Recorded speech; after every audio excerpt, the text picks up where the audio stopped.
Morning, everybody. 9 o'clock slipped up on us. Hopefully, everybody had their clocks changed over the weekend. My internal clock has not changed, though. I can tell you that for sure. It's going to take a while. We're going to go ahead and call this meeting to order. This is the Suwannee River Water Management District Governing Board meeting and public hearing. You can watch us on YouTube at https://www.youtube.com/Suwannee River Water Management District.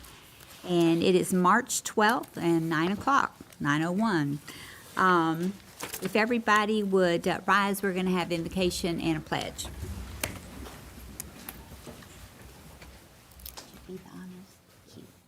Heavenly Father, thank you for this day, Lord. Thank you for this beautiful weather we're having here in North Florida. Father, as always, we ask for your blessing on this meeting. We ask for your guidance and your wisdom in the decisions made. Father, I pray for every family represented here today. Father, you see them safe passage back to their homes. In Jesus' name we pray. Amen. I pledge allegiance to the flag of the United States of America and to the republic for which it stands, one nation under God, indivisible, with liberty and justice for all.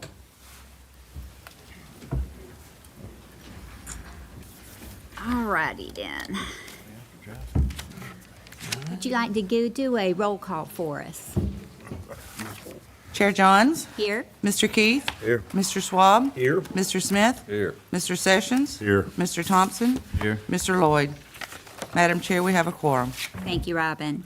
Are there any announcements or changes to our agenda? Yes, ma'am, we have one update to the agenda under Business and Community Service, agenda item 14, agricultural cost share. Contract with Gary Cohn, Hamilton County has been updated. Thank you, ma'am. Is there a motion for our agenda as it is changed? I'll make that motion, Madam Chair. Second. There's a motion and a second. All in favor say aye. Aye. Those opposed, like sign. Motion carried. At this time, we will open for public comment. And let's see here. That's my bag. Yep. I don't see any public comments up here. And, all right, so we will just, would anybody in the audience like to make a comment today? If not, we'll close public comment, move on to our collective agenda, consent agenda. And did everybody have a chance to read our consent agenda? And do I have a motion? Make that motion, Madam Chair. Have a motion? Second. And a second? All in favor say aye. Aye. Those opposed, like sign. Motion carried. Okay, that puts us down to our hydrologic conditions report. Good morning. Morning, Madam Chair and members of the board. I present the hydrologic conditions report for February 2024. My thanks this month goes out to Ron Fox. He sent me this very nice photo of the Ichetucknee Head Spring. He was out with some of our water resources folks. They were servicing one of the continuous water quality gauges out at the Ichetucknee State Park, and he snapped this real quick. But I think it's a great photo. Pretty soon we're going to see a lot of folks recreating out there once it gets a little bit warmer, but he caught it with hardly anybody in there, actually nobody in there at this point. But I think it's a great photo, and my thanks goes to Ron. I think it's a great way for us to start our hydro report for February 2024. Rainfall for February 2024, we had a district-wide average right about 2.1 inches. That was about 45% less than that long-term average of 3.8 inches. Now, we carried forward a surplus still, despite the fact that we lost a little bit of rainfall from February 2023 to February 2024. We went from 6.1 inches of rainfall to 4.6 inches of rainfall surplus at the end of this 12 months, at the end of February. Looking at this map, we had the 2 to 2.5 inch range in green encompasses that district-wide average. We see that a lot in the upper part of the district and then over in the eastern and southern parts of the district, with just a little bit over in Jefferson and Madison counties. Less than the average amount, the 1.5 to 2 inch range in dark blue and light blue is the 1.5 inch, actually less than 1.5 inches. We see a lot of that up in the northern part of the district, over in the western part of the district, in Jefferson County, Madison County, a little bit in Hamilton, and some down in Taylor. We did have a big section of dark blue over Dixie County, Gilchrist County, all the way up through Union County as well. 2.5 to 3 inches is the first category above that average amount. That's in orange. We see a lot of that up in the northern and eastern part of our district, even down in the southern part into Levy County and some into Dixie, a little part of Dixie as well. More than 3 inches of rainfall, that's in that red color. That's mainly up in the northern part also. Suwannee County, Columbia County, lots in Baker County, just a little smidgen Hamilton County, and then down into southern Levy County. Also more than 3 inches of rainfall, and that's in that red color on the map. Our biggest rainfall maker of the month was the 17th and 18th, which was a Saturday and Sunday. Unfortunately, of course, it did rain on the weekend for us. But we got, at that point, we got 1.1 inches of rainfall district-wide average. That's just a little bit over half of the rainfall that we got for the month. And so, once again, that green represents the district-wide average. This is kind of a cool map because it shows the transition zones from the different amounts of rainfall that we got from the frontal system that came through. Up in the northern part, not quite as much. That's the lower than average amounts, anywhere from less than half an inch in light blue, half an inch to 1 inch in darker blue. And then the average amounts were encompassed in that green color, so that's more central part of the district. And then the higher than average amounts, 1.5 to 2 inches is in orange. See some of that scattered throughout here, but mainly concentrated in the really extreme southern parts of our district. More than 2 inches, we did see just a little spot in southern Levy County, just outside of our district, with more than 2 inches of rainfall for that 2-day period. With that said, this is the 30-day departure from precipitation. This is from the National Weather Service. I wanted to point out in this map, most of the color is that gray color, which is kind of a neutral. That's anywhere from half an inch of surplus to half an inch of deficit. They consider that the neutral range. We did have some areas, though, with deficits and some with surpluses. We'll talk about the deficits first. Half an inch to 1 inch in the light yellow. The darker yellow is 1 to 2 inches of deficit. A lot of that can be seen up in the northern part of the district, right where it didn't get a lot of rainfall back in February. And then we're seeing some of that pop up down in the southern part of our district, Dixie County and Levy County as well. I believe some over into Alachua as well. As far as surpluses go, we did have kind of a line here through the district up to the eastern part. We're seeing anywhere from half an inch to 1 inch in light green, 1 to 2 inches in that darker green color, 2 to 3 inches. We actually did see some blue color, light blue color here in the northern part of Suwannee County and Columbia County as well. So those areas did enjoy a little bit more rainfall in the past 30 days. I did want to also point out some of let's go back here. Did want to point out also these little lines up here, anywhere from 5 to 8 inches up in South Georgia, even starting in the Panhandle. A lot of that was from the rainfall that we got this past weekend. They had quite a bit of rainfall, and a lot of the rivers up in mid-Georgia are starting to get into flood stage up there. We didn't get quite as much here as they got up in South Georgia, but that's what those lines are, starting here and going on up into northern Georgia. With that said, the stream flow conditions for February 2024 still look good. Most all of our gauges ended in that 25th to 75th percentile, that normal range here. We did have one exception in the district with the Cuchit-Panetta. That one actually was about 10 CFS below the 25th percentile, so it's considered below normal to end the month. They were having some issues with some of the gauges up in Georgia too. I believe these have probably changed since they got that rainfall this past weekend. Those were also shown in the below normal colors as well. We did have 10 gauges in our district that began in either the above normal, the 75th to 90th, or the high, the greater than 90th, and they kind of all fell into the normal range by the end of the month.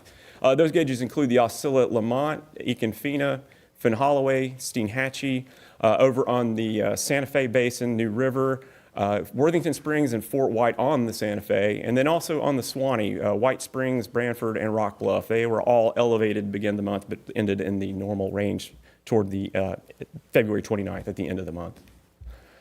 This is the Upper Florida aquifer levels. This is the end of January. I just want to show this as a quick comparison for what we're seeing this month. But back in January, we had large areas of above 90th percentile. We had quite a few wells that were trending upward from the previous month due to some increase in rainfall that we had in December and January. Those were pretty high amounts. On top of that, we had some other areas of 75th to 90th stretching all the way around the district, really. And then we had right here in the central part of this, kind of the heart of the district here, 25th to 75th percentile. That represents the normal range of well level. Fast forward 1 month, little bit of a different picture here. We're not seeing quite as much of that greater than 90th percentile. Of course, we got a lot more wells trending downward. That has to do with the fact that we didn't get as much rainfall last month as we got in the previous months. But as far as the greater than 90th percentiles, we're seeing that wells in Madison County, Taylor County, Lafayette County, up into Hamilton County. Bradford counties has a couple, and I think Gilchrist has one well that's showing above 90th percentile as well. But I also wanted to point out, too, we still see large areas of 75th to 90th percentile all the way throughout the district. And then we still have this right through the center part of our district here, still showing the normal 25th to 75th percentile ranges of well level. So groundwater still pretty high in places, really high in other places, but we do still have some areas that are right at the normal range as well. This is U.S. Drought Monitor. This was released last Thursday, March 7th. I don't expect much change this week on Thursday, but we have no issues with any sort of drought or abnormally dry conditions in our district at this point. Despite the fact we were a little bit below average for February, I think the previous month's rainfall and plus the fact that we have normal river conditions and then we have higher than average groundwater in certain places keeps us from having any sort of abnormally dry or moderate drought at this point. Really all that they marked on this map last week was abnormally dry over in the Panhandle and then also down in Peninsular Florida as well, down near Tampa. That was really all they had. I wanted to also mention too, we are still under an El Nino advisory. That El Nino is expected to continue through the spring, at which time I think between April and June, there's about a 79% transition into El Nino Southern Oscillation neutral conditions. And right after that, we're actually currently under a La Nina watch as well. So that La Nina is going to kick in probably at, I think that's June through August. And that's about 55% chance of that happening too. So we're going to go bam, bam, bam, right straight down the line. We're going from El Nino into neutral conditions right into La Nina. And I did want to mention too, La Nina conditions in our area are a little bit more, they're a little bit drier and warmer conditions. So we're going to have a little bit opposite of what we were seeing with the El Nino, which is wetter and kind of cooler, especially in the wintertime. With that said, though, the National Oceanic and Atmospheric Administration seasonal outlook for March through May actually does have most of the southern United States in the above normal rainfall probabilities. This is still part of the El Nino that we're currently under, the advisory we're still under. This is a great characteristic of that, so we can look for more, the potential for more rainfall in the next 3 months from March through May. Also, equal chances, temperatures, so we have equal chances of either above normal, normal, or below normal temperatures for the next 3 months as well. That's March through May, according to National Oceanic and Atmospheric Administration. All right, finally, our summary, February 2024, we had a rainfall amount of 2.1 inches. That was about 45% lower than that long-term average of 3.8 inches. We did have a surplus at the end of February, not quite as much as we had at the end of January when we had 6.1 inches, but we did carry forward 4.6 inches of rainfall surplus at the end of February. Our district-wide Florida aquifer levels, we're around the 80th percentile. They actually fell from the 83rd percentile at the end of January. We had a median level decrease across our monitored wells of about 0.3 of a foot. And as I mentioned with the climate, a transition to El Nino Southern Oscillation neutral conditions are likely from April to June, and that's about a 79% chance of occurrence. Then from there, we're going to go probably straight into a La Nina, which is about 55% chance from June to August. So we could probably get a little bit warmer and drier conditions to begin the summer. And finally, no portions of the district are currently experiencing any drought conditions, and I don't look for that to really change this week either. I think we'll be pretty much the same map this week as we were seeing last week for the U.S. Drought Monitor. With that, Madam Chair, I'll take any questions if the board has. Any questions from the board? Yes, ma'am. If we've got a La Nina coming June through August, June's generally our monsoon season. We get a lot of rain. How much difference is it going to be if we do get into a La Nina? Is it going to be half as much rain as we normally get in June? Or, I mean, June generally marks our rainy season. Yes, ma'am, you're absolutely correct. That the summer all the way, I think, through September, usually we're higher as far as rainfall is concerned. It really depends on how strong this La Nina comes on. If it's if the temperature difference over an equatorial Pacific is higher it's going to have more effect on the climate. If it's a weak La Nina, chances are we probably won't see much difference. But as time goes on and it starts to get, those waters tend to get a little cooler over there, we get warmer over here. And so if that temperature tends to drop quite a bit over there, then we're going to have more of an effect over here. So it's hard to say at this point. Right now, we're just a 55% chance of that development.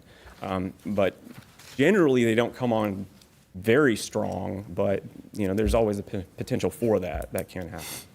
Okay. So short answer is we'll have to wait and see. Gotcha. Okay, it depends, right? Yes, ma'am. Yes, ma'am, it depends. Weatherman, me. Yeah. We'll just have to wait and see. All right, thank you very much. Thank you, Madam Chair. All righty. You on the cooperating agencies. Yes, ma'am, Madam Chair. And would like to recognize Chris Wynn from FWC for being here this morning. Chris is somewhat of a regular, and we're always happy to see him come in. And also this morning, we've kind of have a bit of a special recognition. And we also have Suwannee County Sheriff Sam St. John's here. And Sheriff, if you'd like to step to the podium, and we'll go ahead and look at the recognition that we have for Paul Buchanan. I know the board is familiar with Paul and the work that he does here for the district, but he also has a attitude of humbleness and servitude. And so he expressed that when Hurricane Idalia came through, working with the Suwannee County Emergency Operations Center. And I'll turn it over to the sheriff for the recognition portion of that. Thank you. Hey, thanks for having us this morning. I'm Sheriff Sam St. John, and I'm here to highlight one of your employees, Mr. Paul Cannon. He's an outstanding young man and all. And, as everybody knows, we had Hurricane Idalia come through Suwannee County. And, and I've been at the sheriff's office for many years and all. And normally when we have hurricanes come up our way, it kind of, it was turn left or to right and all, which is good, but this time, it didn't do that way, and it hit right through Suwannee County and all. But after the hurricane, we made up and I can get a little closer look at it later on, but we had a coin made up, one of these challenge coins made up, and as you see the colors, this is the actual hurricane as it went through Suwannee County on this here, So we're here to honor Paul, but I want to just kind of a few things that Paul has done during the hurricane. As Hurricane Idalia winds retreated, Paul first checked on friends and neighbors and immediately went to Suwannee County EOC to provide GIS help. From that point, he worked every day for the next 2 weeks, averaging 80 hours a week between the district and the EOC. He provided GIS assistance to the county, staff, EMS, fire rescue, and law enforcement, and the tons of responders that came from all over the state to help at the EOC. And if anybody rode by the EOC or the high school, you'd see how many assets we had there, to bring in to help, with all the recovery after the hurricane. He also coordinated aerial imagery collections and software requests for the state for Suwannee, Madison, and Suwannee River Water Management District. Some tasks included making digital and printed maps, even one for the airport for the Secret Service. As you know, right after the hurricane, not long after that, we got a visit from President Biden here, and that was very honored for him to come to Suwannee County. But I was just, because I was there, and I was just awed all the equipment that they brought with them, because they had an entourage of vehicles and airplanes and everything. So it was very impressive, and here Paul again help map out for the Secret Service. And just a little story about them is, when obviously they come with us, several days before the president arrived here and say, hey, they need me to secure a route and all. They said, okay, what route is he coming? He said, well, he might come this road, he might come this road, he might come this road. I said, well, you need to be a little more specific. So it was kind of a challenge, because you really didn't know what road he was going to take until he got here and all. And here again, Paul helped with the overlay, to see, what route was the best. So that was a big help for them there also. He also created field data collection apps, familiarizing outsiders with the area, and even getting water and battery cables late at night to jump off the GIS trailer for power as more GIS staff arrive and transitioning to supporting their team. So Paul here was very, helpful in as far as getting all the information, for us, the tracking the people, the assets, and also, like I said, just for the Secret Service and all. But also, you know, Aldelia obviously opened a lot of eyes here in Suwannee County, you know, because we've never impacted like this, you know, in a long time and all. So it kind of opened a lot of eyes about, you know, what we need here in Suwannee County, what things we need to do, what things we don't need to do, and so forth. Plus it brought a lot of people together, you know, and I know out there in the community, you know, we had a lot of neighbors helping neighbors and so forth and all. So it just, here again was even though it was, you know, a lot of damage and all, it brought Suwannee County together and just made a lot of people, you know, realize that, you know, everybody needs our help. And then here again, Paul was a very big asset to that and so forth and all. And I'm not sure if I'm wrong here, but I think Paul is like one of the few here in this area that does the GIS mapping and so forth. So it's probably a good time to ask for a raise, Paul. But anyway, I want to honor him by giving this coin to him. Thank you very much.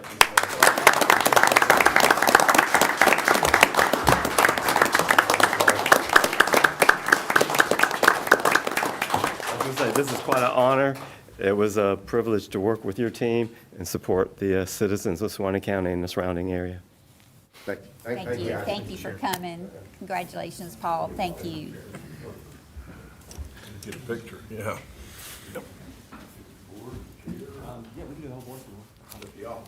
All right. All right.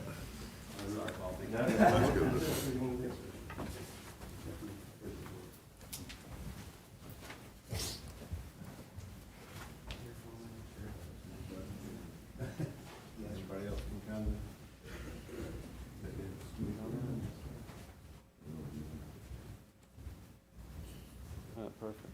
Here we go. 1, 2, 3. 1, 2, 3. 1, 2, and 3. Perfect. Thank you.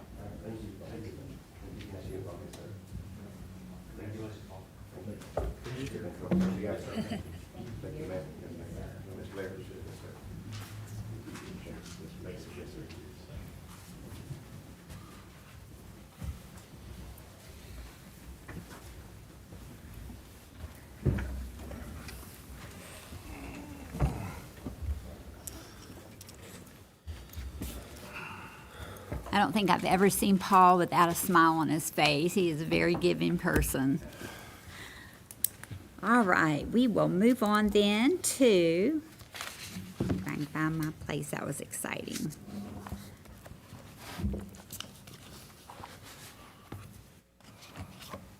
Tom, do you have anything for us today?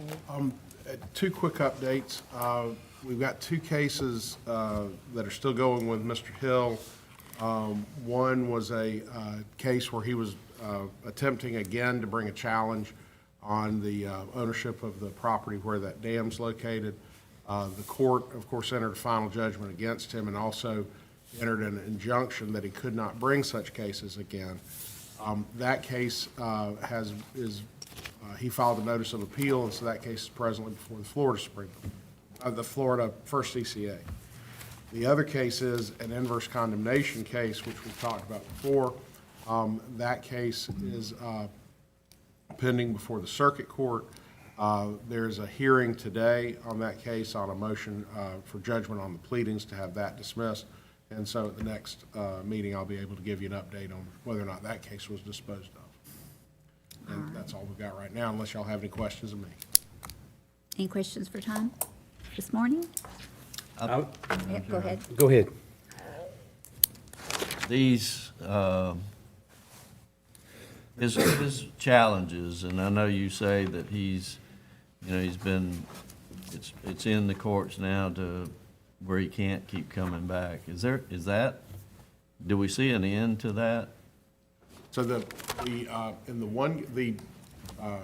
one case, the first case that's up on appeal, the trial judge issued an order that said he cannot bring any more cases on the ownership of that property. You can't really say he can't bring any case at all on anything, I mean, because that's too broad. But certainly, I think it's appropriate to say he can't bring any more cases on the ownership of the property because he's already brought at least 3 on that. So I think that issue is likely very nearly resolved in a way that can't easily be brought up again.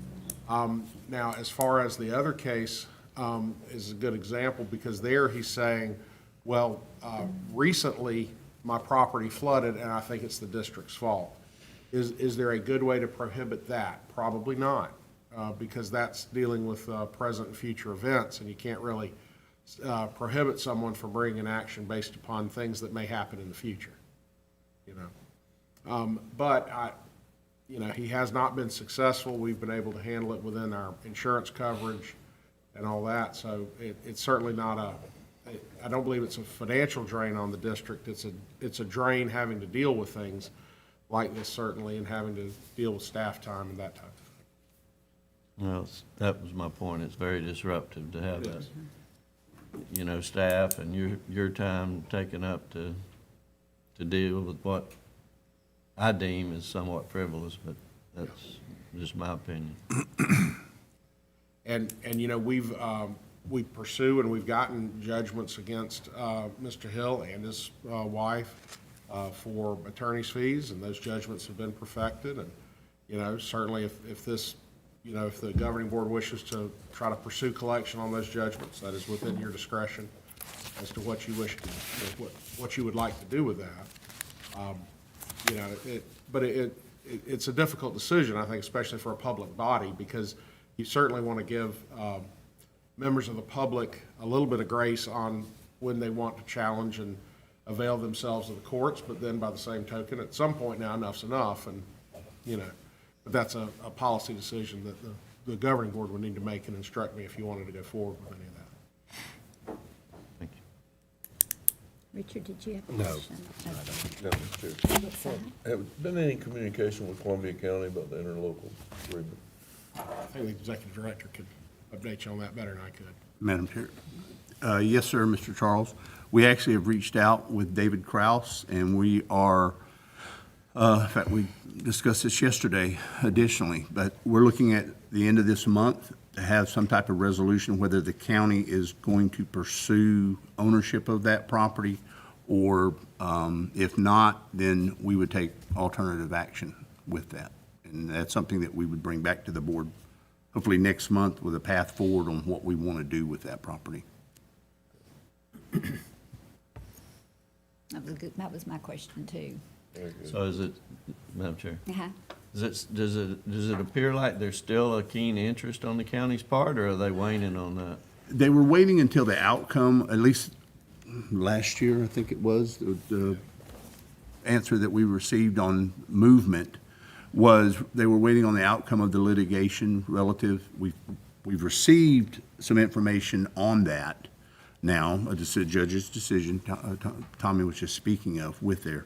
And so we want to reapproach the county and say, are y'all still interested in this? If not, then we would have to take action, because we do have a executed memorandum of understanding with the county there. And so we would bring that back to the board to say we want to rescind that MOU and then move forward with disposal of the property ourselves, or, you know, to some other action with the property at that time. I think that.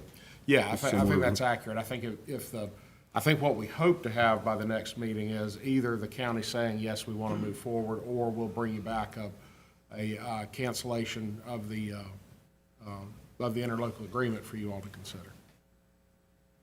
The cancellation of that agreement then puts us back in the same It puts us where we're at situation where we today. were 2 years ago, and that is we've got liabilities associated with it, and something's got to be done to it. Right. I think we would be at the same position we've always been, which is we have a piece of property with a structure on there that's got to be permitted one way or the other. And so this board's got to figure out how you want to have that permitted, if you want to take it down and let that stream more or less free flow, or if you want to rebuild the dam up to the way it was originally, or something in between. That's, again, a policy decision of this board, depending on how much money you want to spend. Madam Chair, if I may offer a comment also.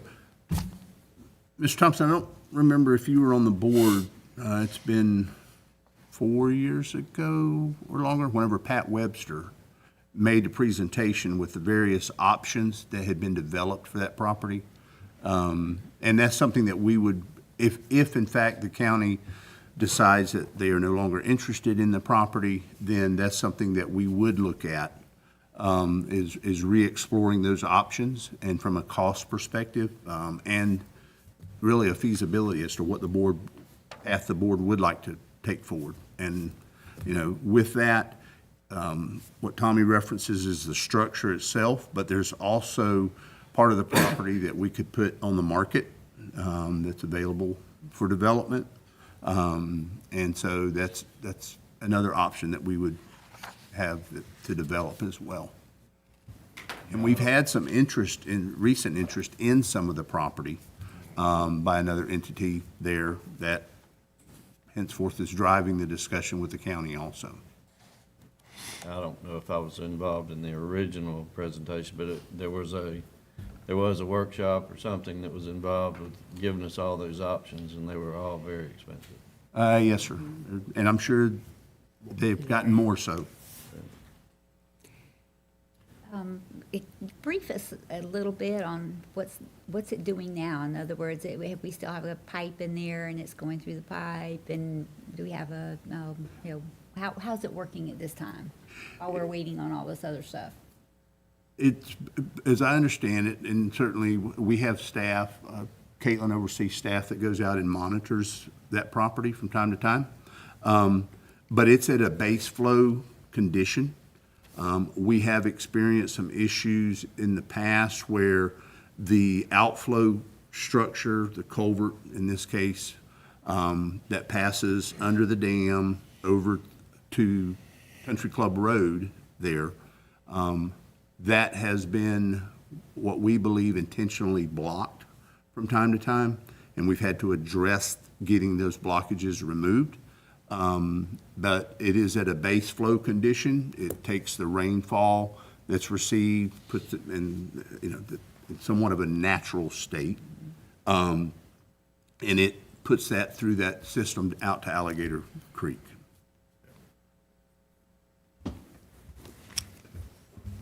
And other than the blockages, that seems to be working with the base flow without problems? It does. One of the things that the study that was performed by our consultant several years ago when Pat was here, it indicated that given specific storm events, there could be some risk with the structure that's there, basically from impounding water until it can make its way through the creek. And then there's possible potential for some downstream flooding based upon the magnitude of those events that could occur in the future. And those are all scenarios that we would have to look at, from a project development standpoint. If I can add, one thing, you've got the flow because the structure's open, and so it's allowing basically a free flow through there. And the reason for that is that if there's some issue with that dam, we don't want to impound water because you potentially could have a breach of the dam. But that dam structure's not been properly permitted. It didn't have the compaction studies and all of that stuff that it had to have. So you don't have the option, in my opinion, of just keeping it the way it is forever. Right. I think at some point you're going to have to address that structure. And now how you address the structure is, again, a discretionary decision with this board as to whether or not you want to spend the money to rebuild it up the way it originally was and have that big impoundment, or if you want to just have a relatively smaller impoundment that, can just have a concrete spillway and, there's nothing to operate. That's dependent on, you all would decide that depending on how much money you want to spend. Okie dokie. Any other questions? All right, thank you. Mr. Tim?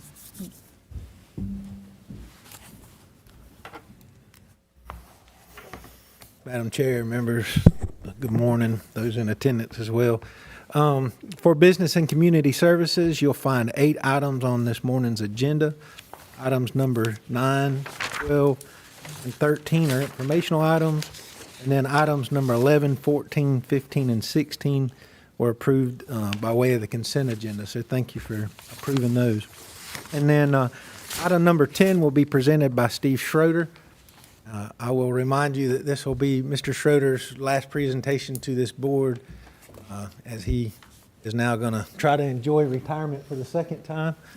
I would like to publicly thank Steve for all of the work that he's done here at the district for, his guidance and especially for the friendship that he and I have built during my time working with him here at the district. And then following Steve, Leroy Marshall will be stepping forward to give you an update on the 404 program. And then he'll also be part of a presentation later in the meeting to give you an update on projects. Okay. Steve?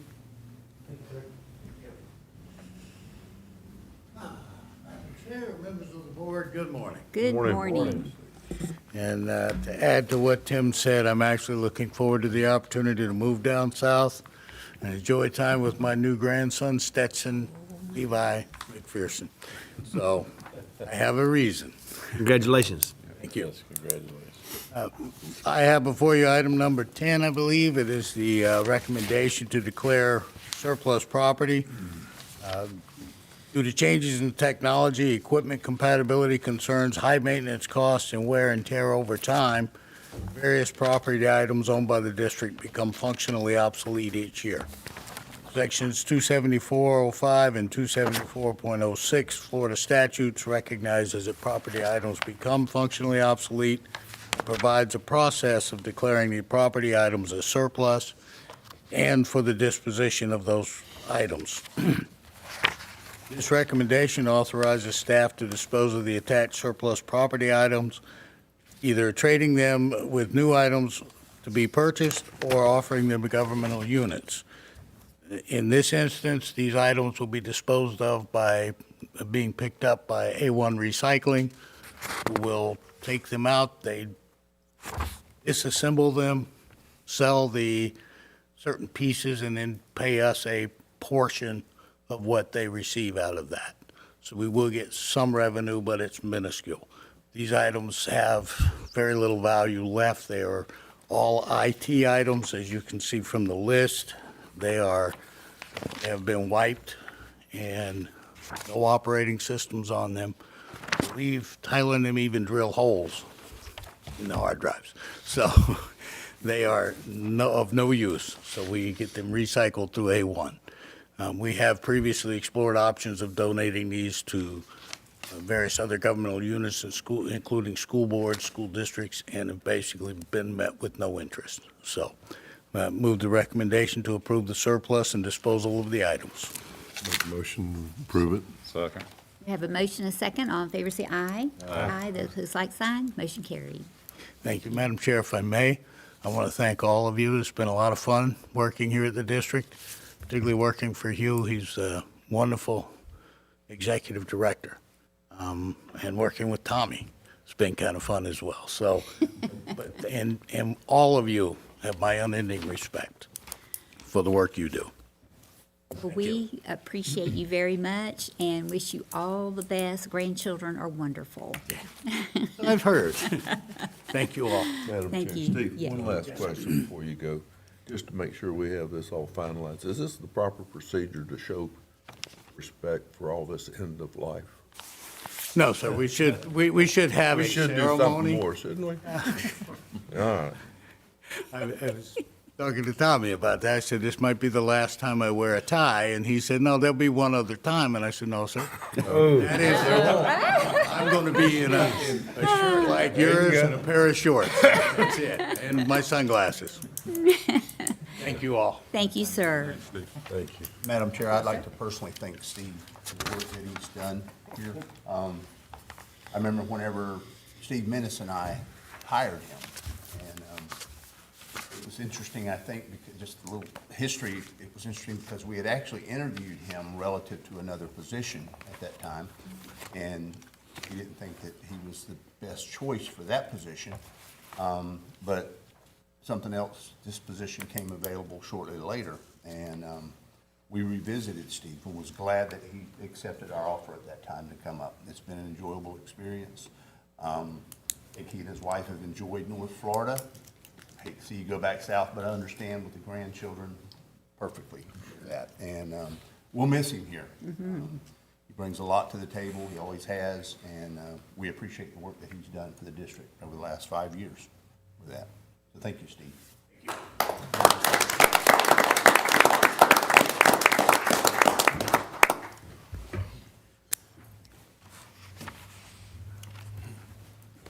morning, Madam Chair, members of the board. I wanted to take a brief moment to update you on the 404 program. The 404 program is the U.S. Army Corps of Engineers federal permitting for wetlands and other surface waters.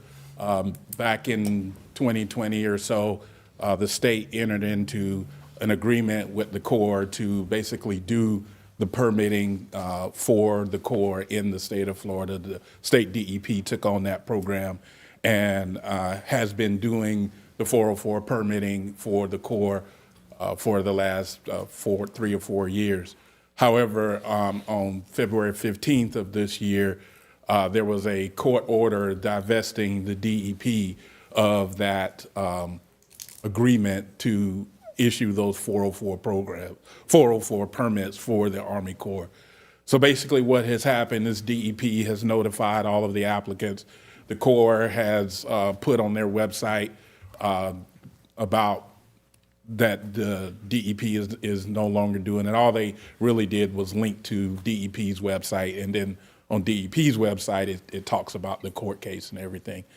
DEP has filed for a stay, asking them to be able to do applications, and they are wanting to reinstate the program.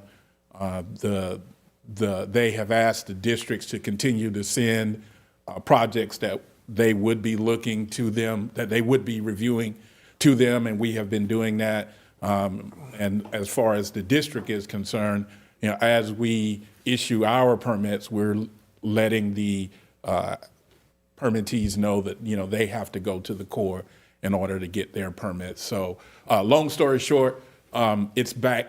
Permitting for the district is back to the way it was prior to DEP taking over the program. We review our permit, we issue our permit, and then we notify the applicant or the permittee that they have to go get their Army Corps permit. And that's the way it was up until DEP took over the program. Just out of curiosity, the time frame for the permittees, when they were able to come to the district or DEP for permitting, it was kind of like a one-stop shop. Now they have to go through 2 different groups. What time increase did that create for a permittee? Before, back before 2020, from what I remember, you were talking a year to a year and a half with the Corps. When that's beyond getting hours. So once you got hours was running 3 to 6 months typically, and then you would go and deal with the Corps year and a half maybe. Then the state took over and combined, I think they were running 9 to 12 months, maybe 6 to 9 months. I mean, it increased the time to issue the ERP, but the total time decreased because you didn't have to deal with the Corps. Right. So it was longer ERP times, but shorter total time. Now, I couldn't tell you because from what I understand, it's a burden on the Corps at this point, but I couldn't tell you what they're running now as far as how long, because this just happened. Yeah. Madam Chair. Yes, Leroy, just without going into a lot of information, can you give me just a summary of what applicants would be required to apply to the Corps? I mean, is this large-scale projects? Is it docks? Is it what would you see coming through for an ERP that we would have to refer to the Corps? Madam Chair? please. So it's been a while since I've been in permitting. Sarah is here if she would like to come up and answer, but most of the 404 stuff is going to be your navigable waters, waters of the state, wetlands, connected wetlands, and stuff like that above a certain size. And so if they fit that criteria, then they would have to get their Army Corps engineer, Army Corps permit, authorization. Well, it's been I've had very little personal experience with the Corps, but I had the occasion over the last 6 or 8 months to be involved with a permit, trying to get something permitted to go across the river.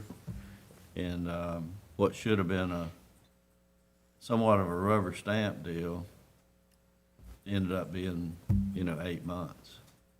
And I could see where that's going to be, a more laborious process for our permittees, applicants to try to get permits by having to go back through the Corps to do that.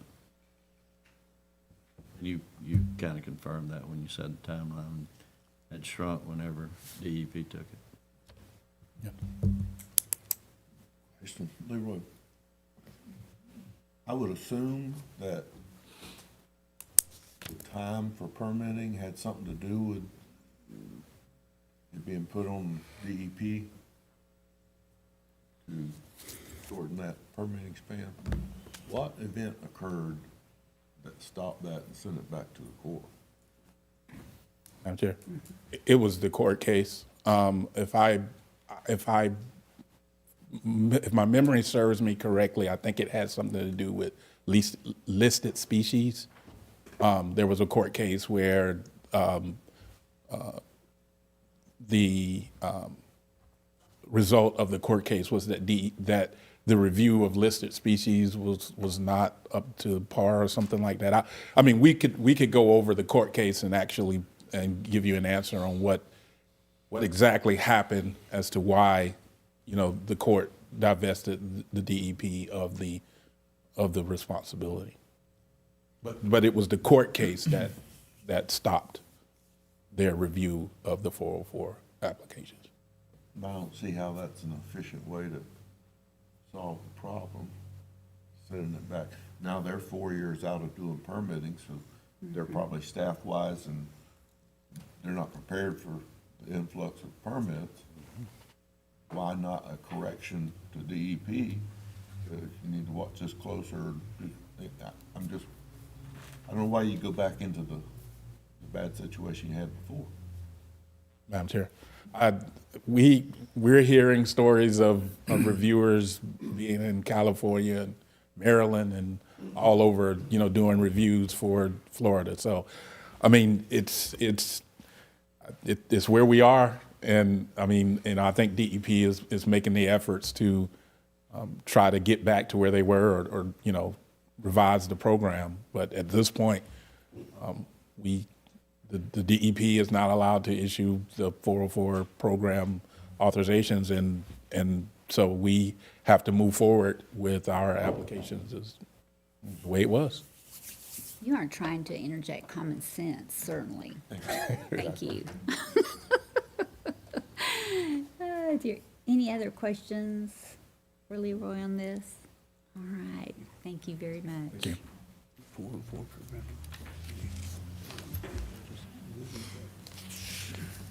Good morning. Good morning, Madam Chair, members of the board. The Division of Outreach and Operations has 6 items for your consideration today. Items number 17, 20, and 21 are for informational purposes.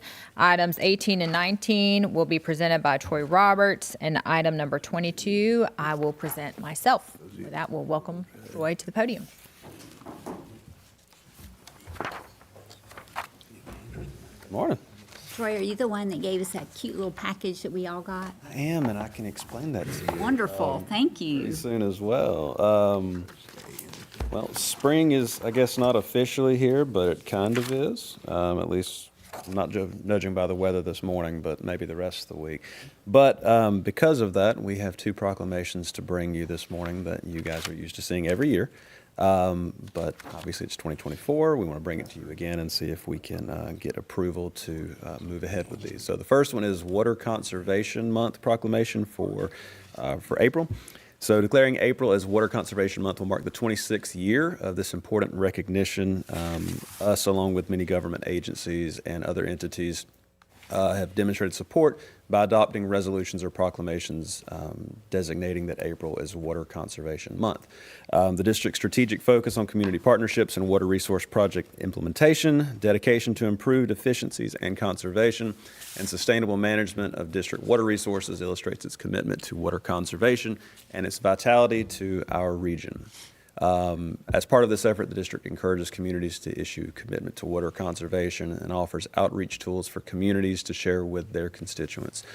So we have shared this with several entities so far, and if approved, we also plan on providing this to counties and cities, these proclamations, so that they can draft their own and join in with us in proclaiming April as Water Conservation Month. So this designation provides an opportunity to increase public awareness about the importance of water conservation and of following the district's year-round water conservation methods. It also encourages citizens to develop lifelong conservation habits that will help preserve and protect our state and local water resources, not just today, but in the future as well. And typically April, we do year-round focus with this, with our outreach efforts. But obviously with this being April, this is a huge part of what we do during the month of April. So when we do community events and school presentations, we have a huge focus on water conservation. And a lot of the stuff that you guys got in that bag is the stuff that we take to our students. So it's educational, but it's also fun. So, they can be doing crossword puzzles and word searches and that kind of stuff, but also be learning in the process. So, therefore, staff recommends the governing board proclaim April 2024 as Water Conservation Month. Is there a motion? Madam Chair, I make that motion. Okay. We have a motion, a second. All in favor, say aye. Aye. The opposed, like sign. Motion carried. It's an easy one. Let's see if the next That one's was- going to be the same. So the next one, in addition to Water Conservation Month, April is also Springs Protection Awareness Month. So in recent years, the Florida Legislature has adopted resolutions recognizing the importance of Florida springs and natural resources by declaring the month of April as Springs Protection Awareness Month. You guys know all this, but our district contains more than 450 documented springs, which is the highest concentration of freshwater springs in the state and the highest concentration of first magnitude springs in the entire United States. Obviously, we are well known for our springs here. People come and visit just to go in the Ichetucknee and some of these other beautiful resources that we have, but we also have 14 of the 30 outstanding Florida springs as identified by our legislature. Springs provide habitat for wildlife and plant species, as well as a natural, recreational, and economic value.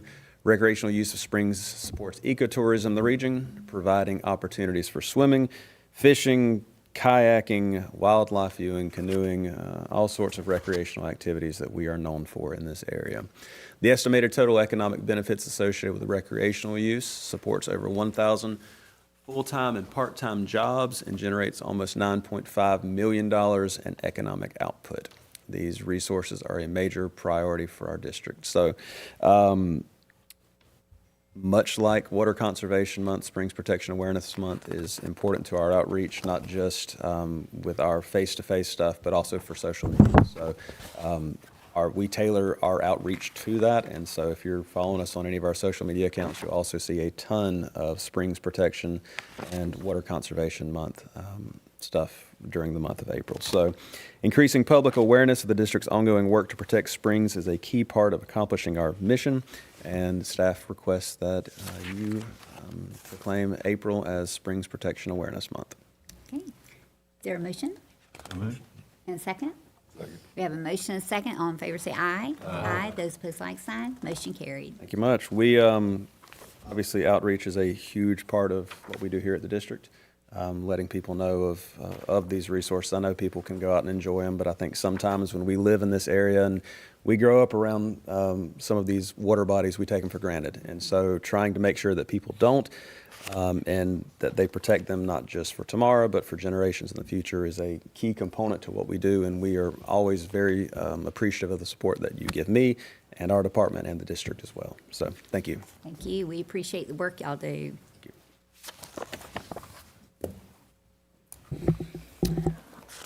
And Madam Chair, Board, I would like to echo Troy's comments relative to your support for our education and outreach programs. We've seen that change since I've been here, and it's been exciting to watch it build on the shoulders of the work that was done a decade ago almost, well, I've been here 8 years, so prior to that time, and we look forward to continuing to enhance and grow that program with the board's support, the board's direction in the future as our North Florida area becomes more and more populated by people who may not be familiar with our resources and the uniqueness of what we have here.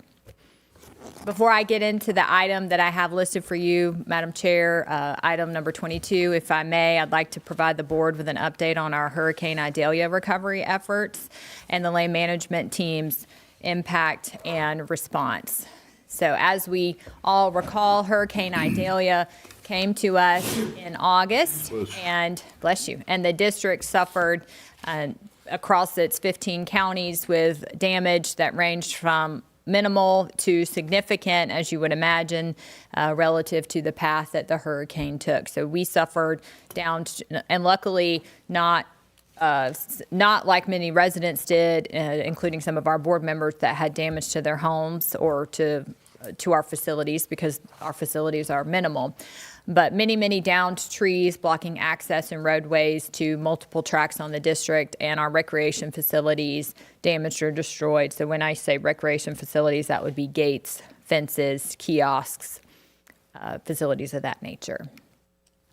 So the district's response to the damages, so according to our continuity of operations plan, known as the district's COOP plan, we close our tracks wherever there's a imminent threat of a hurricane, and then we reopen them after they're assessed. So we followed those procedures, and as we went out and assessed the tracks, the district, with the help of an immediate response and actually a pre-coordinated response with the Northwest Florida Water Management District, they sent staff over. Hugh, within 48 hours? I know Hugh and I were here before the district offices were opening, getting prepped to have Northwest come, and they brought 2 lowboys with dozers and chainsaws to come and provide response. The district's land management team went out and provided response, and as well as the district hydrologic data collection staff went out and did cut and toss procedures with chainsaws.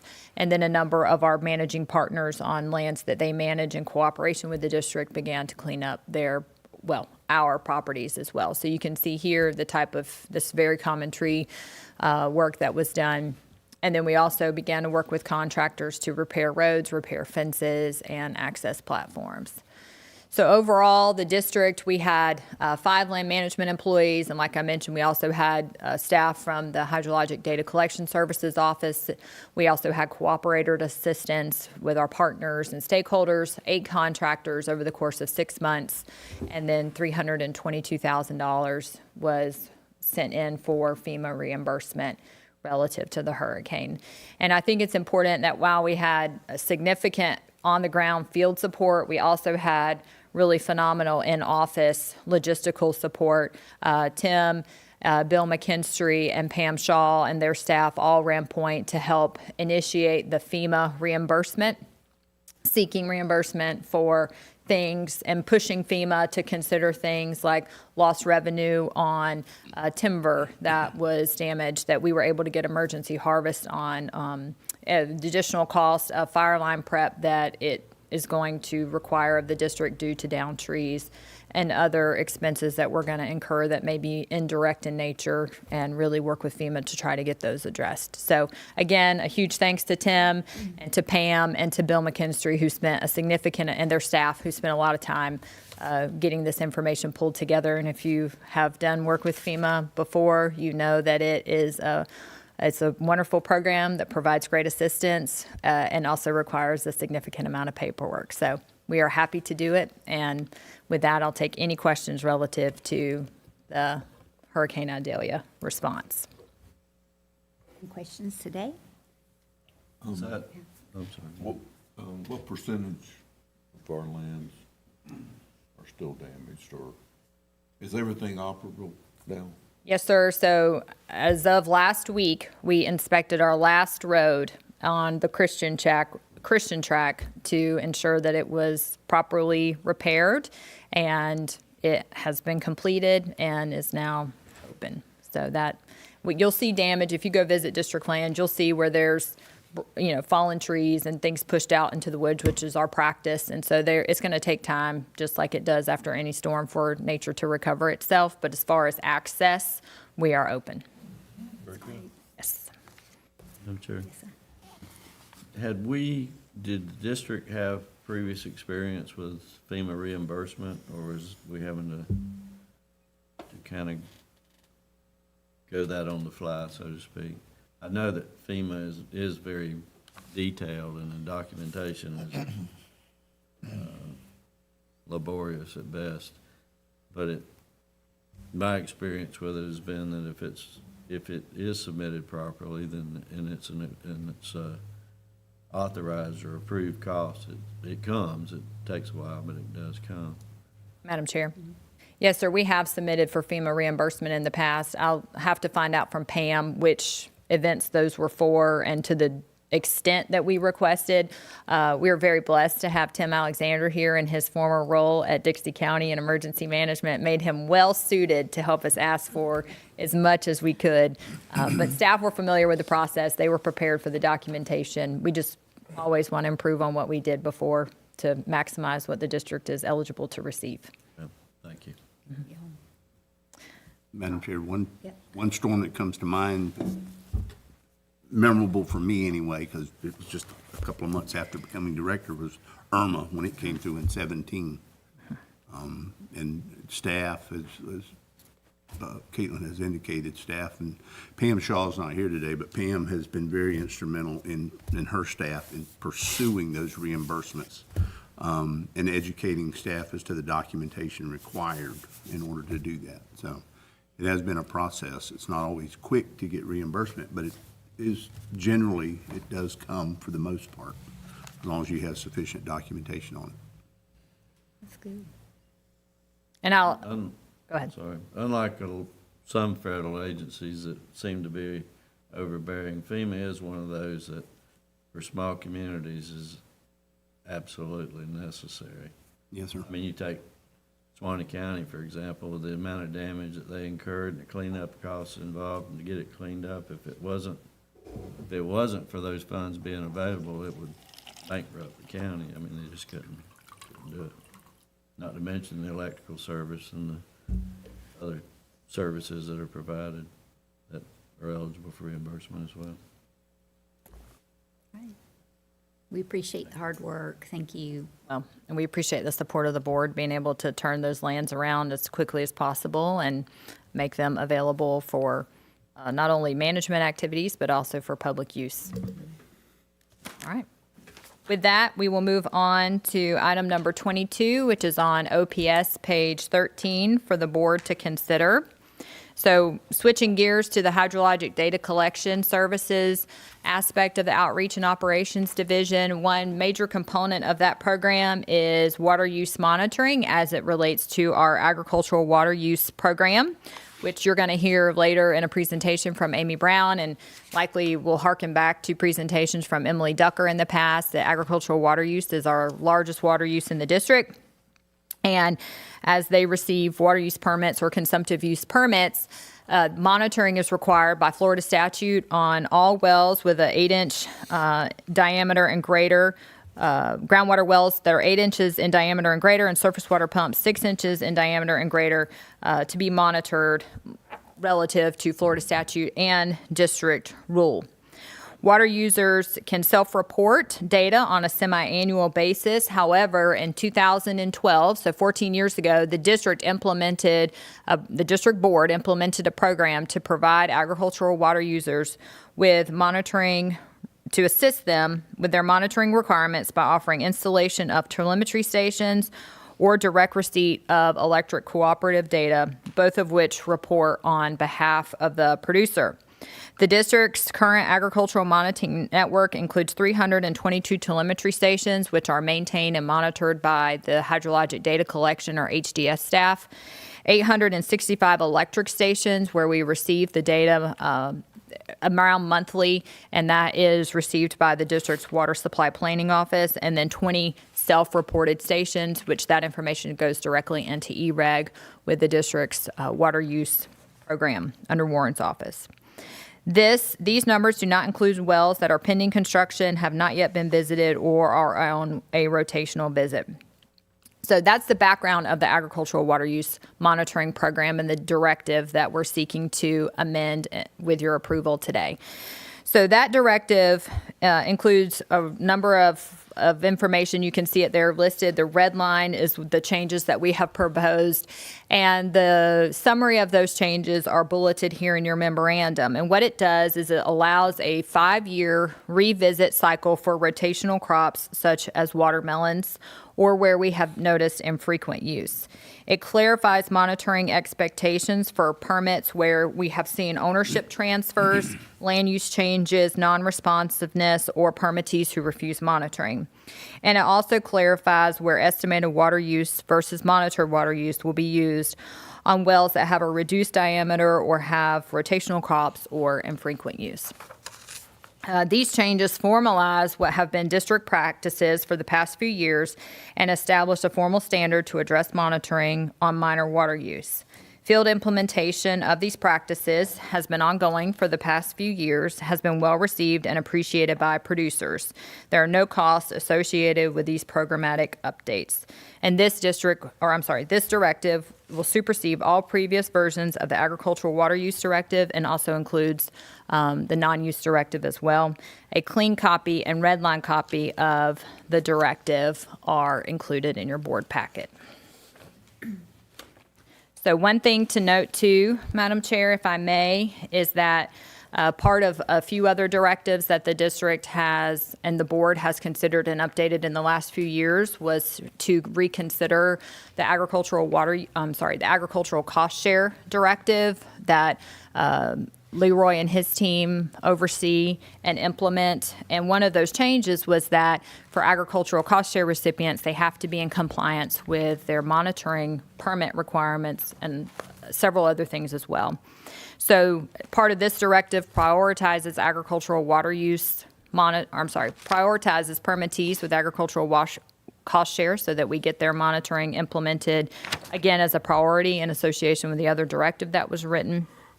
So we have 89 of those currently on our list. And let me also say that the numbers that I gave to you will be, they'll be incorrect by this afternoon. It's because staff go out during their ag months on a daily basis. They're talking to producers on a daily basis to get the monitoring signed up, to change the status, to send things over to resource management. So the numbers that you see here and the status is very, very fluid.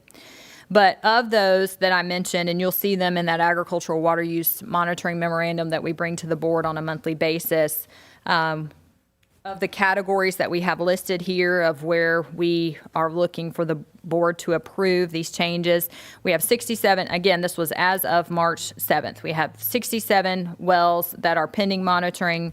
We have 59 wells where we are pending contact with the producer. We have 46 where we've already made initial contact but need to follow up to establish the monitoring.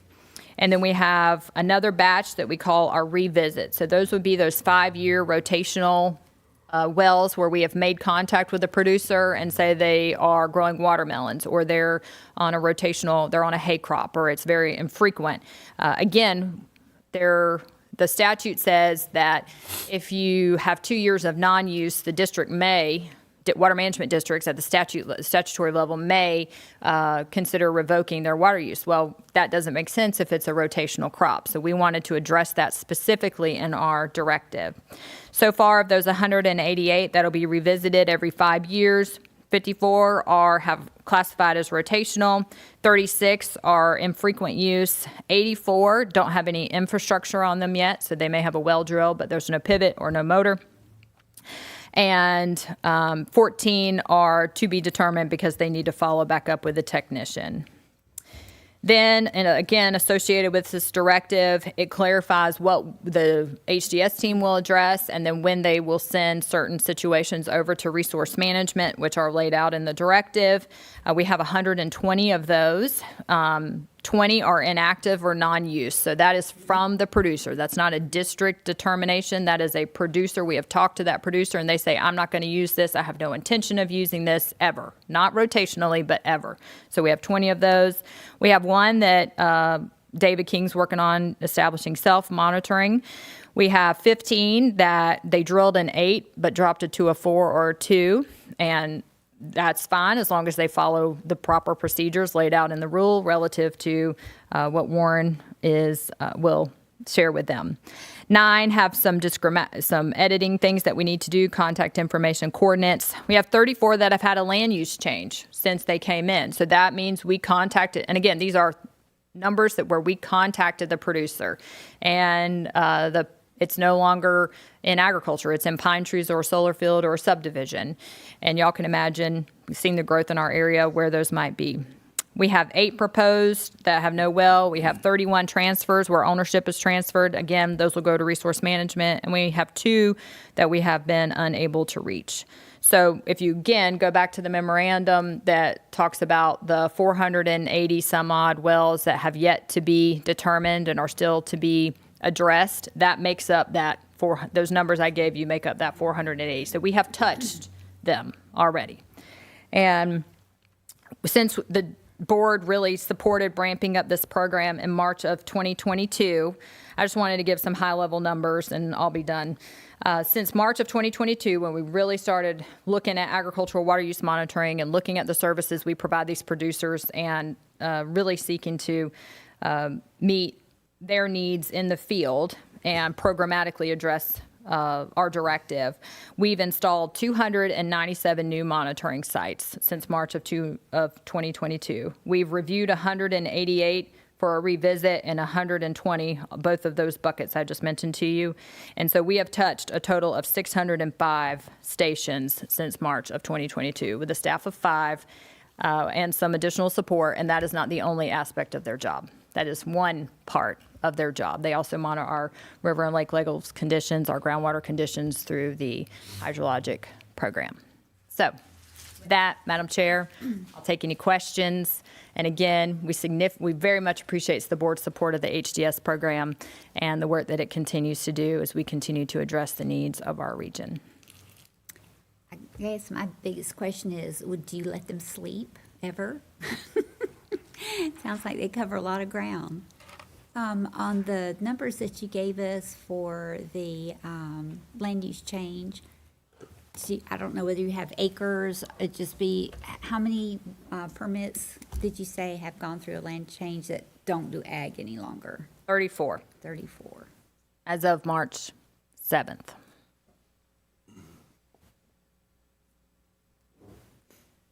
And to be clear, Madam Chair, that number would change as David addresses and works with the permittee to make the updates. So it doesn't mean that their permit, it doesn't mean they will no longer have a permit. It may mean that their permit receives a modification because they don't need a consumptive use well if they have a solar farm, or the total allocation may change.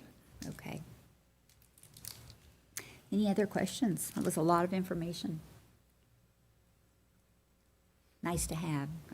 Since we've done the monitoring, I've often hoped that we would have a presentation that kind of let us know where we are. But sounds like we've covered a lot of wells and a lot of permits. Yes, ma'am. Chair, I just thought of one question. With the evolving fiber, high-speed internet service being available out in these rural areas to include agricultural wells, is that a game changer for us on monitoring? I mean, is there technology that makes that easier to do? Madam Chair, Mr. Thompson, we have not looked into that relative to Wi-Fi connection or a fiber optic connection versus a telemetry connection. Certainly, participation with our electric co-ops is the most frictionless way for us to receive data. So we prioritize that method because it doesn't require staff to go out and maintain a telemetry site. And we're working directly with Swanee Valley, so we can ask them what if fiber optic gives us any open doors to information that we currently don't have. But, and again, we're already working with them to receive that electric data as it's reported. If that works, if that's that may be the very simplest solution, is if you're getting the electric kilowatt usage and that's telling you how much water's being pumped, then that technology may not be necessary. Madam Chair, if I may offer, you're right on that, Mr. Thompson. And, you know, because with the electrical consumption, there's no moving parts, there's no equipment, basically, with that. And so where we're able to get that, and the utility companies have offered that to us after requesting it, that is the best way, I think, the most efficient way. It's not for everywhere, as you all know. And I do think that the broadband capability that is becoming more readily available out there, that network is going to have benefits from an efficiency standpoint for the producers relative to the operation of the equipment itself. So I think that there'll be some capability of that. And then with the reporting on the soil moisture sensors, which we don't necessarily get that data unless it's part of our cost share program. I think it will have benefit in some ways. It may not necessarily be on the water use monitoring side of things. So if we're able to get the data from the utility company. Any other questions? Nope. Okay, thank you very much. We did the vote. Okay, would you give us the request for the recommendation again? Yes, ma'am. Madam Chair, staff recommend that the governing board approve Governing Board Directive 24-0001, agricultural water use monitoring. Motion to approve. Second. We have a motion and a second. All in favor say aye. Aye. Those opposed, like sign. Motion carried. Thank you, Madam Chair. That concludes our items for the Division of Outreach and Operations. Thank you.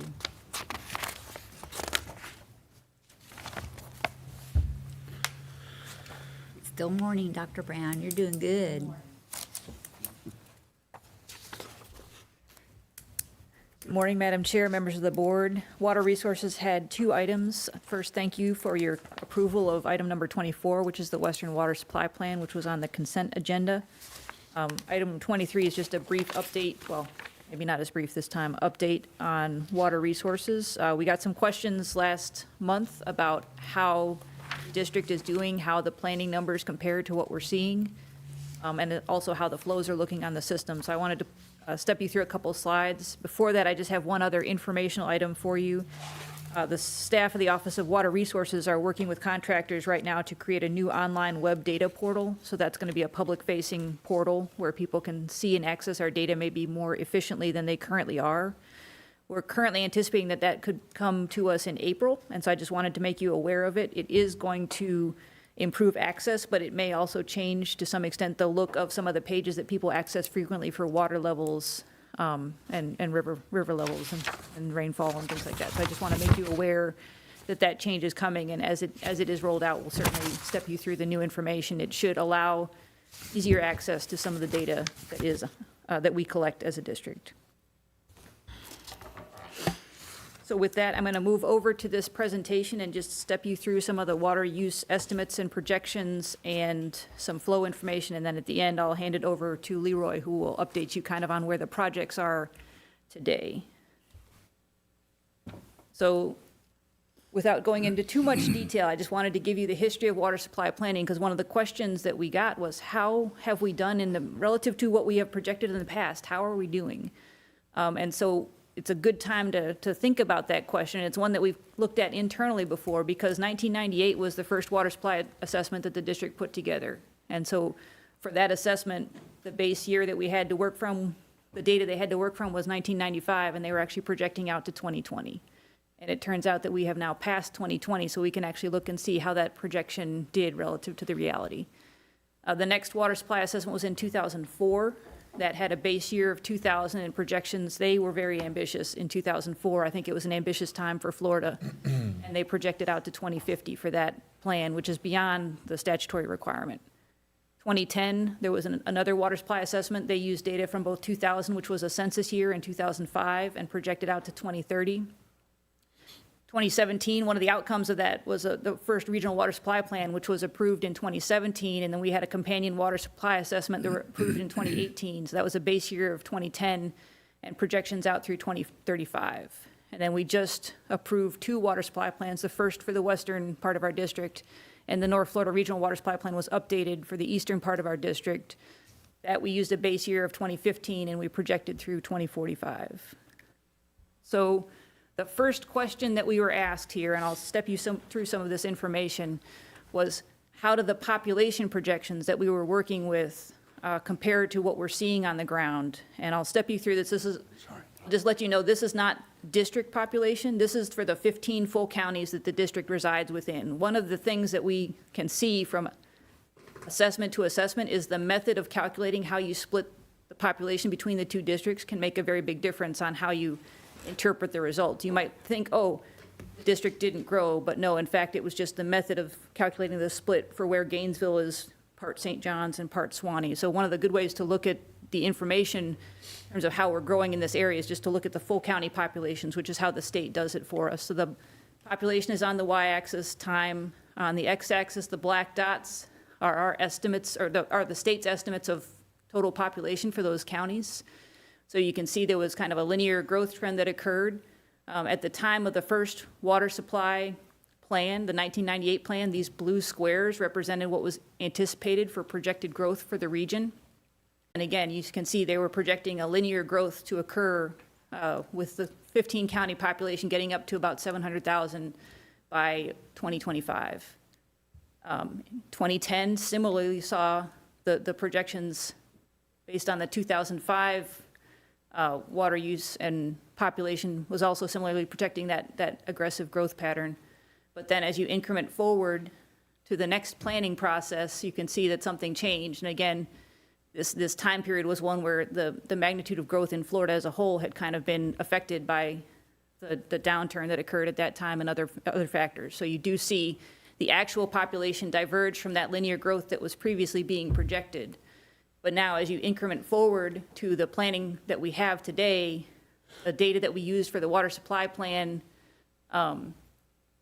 is these purple X's were what was used for the most recent approved water supply plan. But even since then, what you can see is that the 2024 projections have again come back up. And so, although those prior projections of growth for the 15 county area were not quite accurate in terms of how fast that population was arriving, we're kind of returning to the same expectation of 700,000 people in the 15 county area. It's just that instead of it being 2025, we're talking about 10 years later than was originally projected.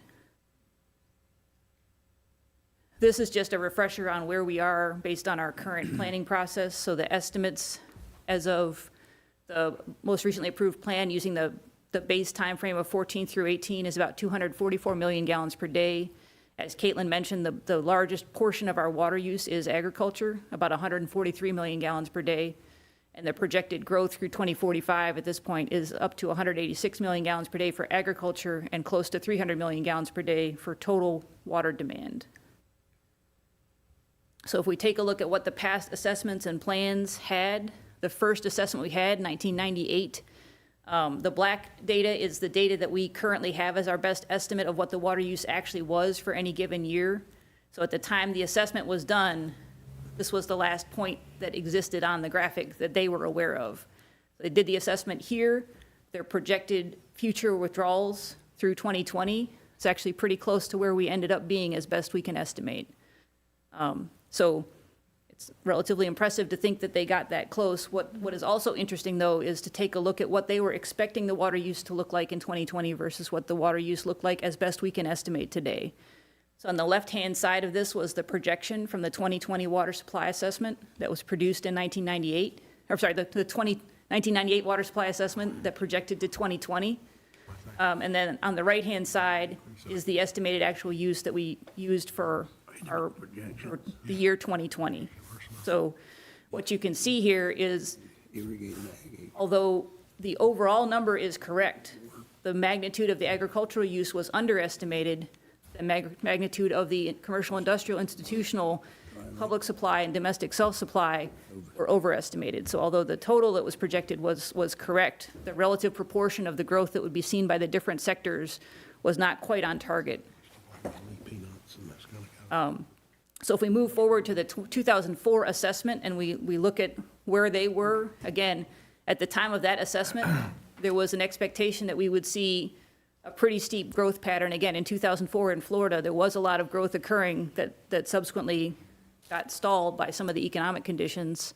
So as you move forward to 2010, the expectations of projected growth had moderated from where they were, and there was actually a low and high projection that was produced for expected demands. But one of the things that you do see is we're really, although 2004 was a little bit high in terms of the projected demands, we are in fact relatively close to what was thought for the 2010 estimates and projections. And I want to talk a little bit about some of the factors that might have driven us away from the 2004 projection, because some of the things that we've done since then is we've certainly invested in conservation and other measures. So I've got some graphics to kind of talk through that component of it real quick before we move on. So this is what was projected for the last water supply plan, the one that was approved in 2017. And again, you can see that we're tracking very close to what was anticipated for that last water supply plan.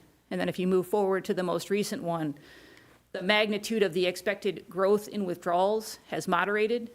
But again, we're tracking relatively closely with that. And we'll talk about, again, what's driving that moderation in the projected growth through time that we're seeing in the data. So before I move from this, are there any questions on what the estimates and projections look like from the past plans? Let me know if I'm droning on too much. So this one is public supply use and population through time. Yes? No? Okay. What we're seeing here is the million gallons per day of withdrawals associated with the public supply water use category on the left axis, and that's the blue. The orange on the other side is the population and the population growth in this area. This is now district population, not the total county population. So one of the interesting things as you're looking at this graphic is that you can see that although population that is being served by public supply, as best we can estimate it, has continued to grow, what we're not seeing is a similar growth in the magnitude of the public supply demand. And so again, since 2004, when those very aggressive projections of growth and demand for water use occurred, there has been a substantial investment by the state and by this district in conservation, efficiencies, reclaim water where it makes sense, trying to find alternative waters for some of our big industrial users. All of those things have happened. So there's been an investment in trying to become more efficient with water. And hopefully what we're seeing here is that our ability to accommodate that population growth without increasing the demand is something that we can maintain through time. So this is just showing, again, groundwater use on the y-axis through time. These are the different water use categories that we have. And so you can see it's not just the orange is the commercial, industrial, institutional. Again, we've invested in changes and efficiencies associated with large industrial users that has decreased their overall demand. Agriculture is continuing to grow, and I'll show you that it is due to an increase in the footprint of irrigated agriculture in our district. So it's not a reflection of lesser efficiency, it's a reflection of the expansion of the irrigated agriculture in our district. And then public supply, domestic self-supply, and landscape irrigation, again, even though we've had an increasing population, is not showing an increasing trend. And again, the hope is that that is a reflection of all the investment in conservation, efficiencies, alternative water supplies, and reclaimed water that this district and the state has put forward. This is a graphic. This is from the agricultural census. The left-hand axis is land and farms, and this is, again, for the 15 full counties that this district resides within. So this is a broader area than just the district as a whole. But what it's showing with that y-axis on the left-hand side, the orange, is that there has been a decrease overall in land and farms. If you're looking at the intensity of those farms, what we are seeing is an increase in what's on the other y-axis over here, the irrigated land acreage. So through time, even though we have lost some of our acreage in farms as a whole, we are increasing the number of acres within that holding that are irrigated. So you're seeing an intensification of the existing agricultural footprint. We see that in our own irrigated land estimates and projections. So if we look at just the agricultural estimates and projections that we have through time, the dots on the left-hand side represent the estimates that are produced with the state's assistance at this point and our input. These are the projections through time of how much they think agriculture is going to grow in terms of the number of irrigated acres that will exist within the Suwannee district. So moving forward in time from 15, 16, and 17, you can see the estimates of the on-the-ground irrigated acreage increased year over year, and the projections increased in terms of the magnitude of growth that would be associated with that sector. As you move forward to 18, you can see the on-the-ground irrigated acreage continue to increase, but the magnitude of projected growth has diminished, and some of that has to do with economic factors and other factors that are associated with what they're seeing in terms of the demand for new irrigated acreage. Moving forward to 19, we're still seeing a year-over-year increase in the footprint of irrigated acreage, but again, the projections themselves are not as steep. We're not anticipating as much growth through time. And then in 2020, that's where you start to see the leveling off of the actual expansion of irrigated acreage in the district. And again, they've similarly moderated the projection of future growth based on the economic factors on the ground.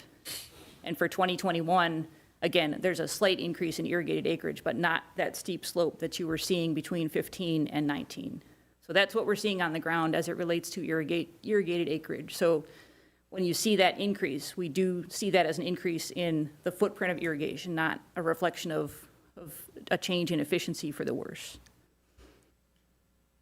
So in terms of long-term rainfall and flows, that was one of the other questions, is how are the systems doing? And the Ichetucknee and Santa Fe at Fort White are the two that we're looking at specifically here. This first graphic on the top, you have rainfall being shown here in inches. This is an annual rainfall estimate through time.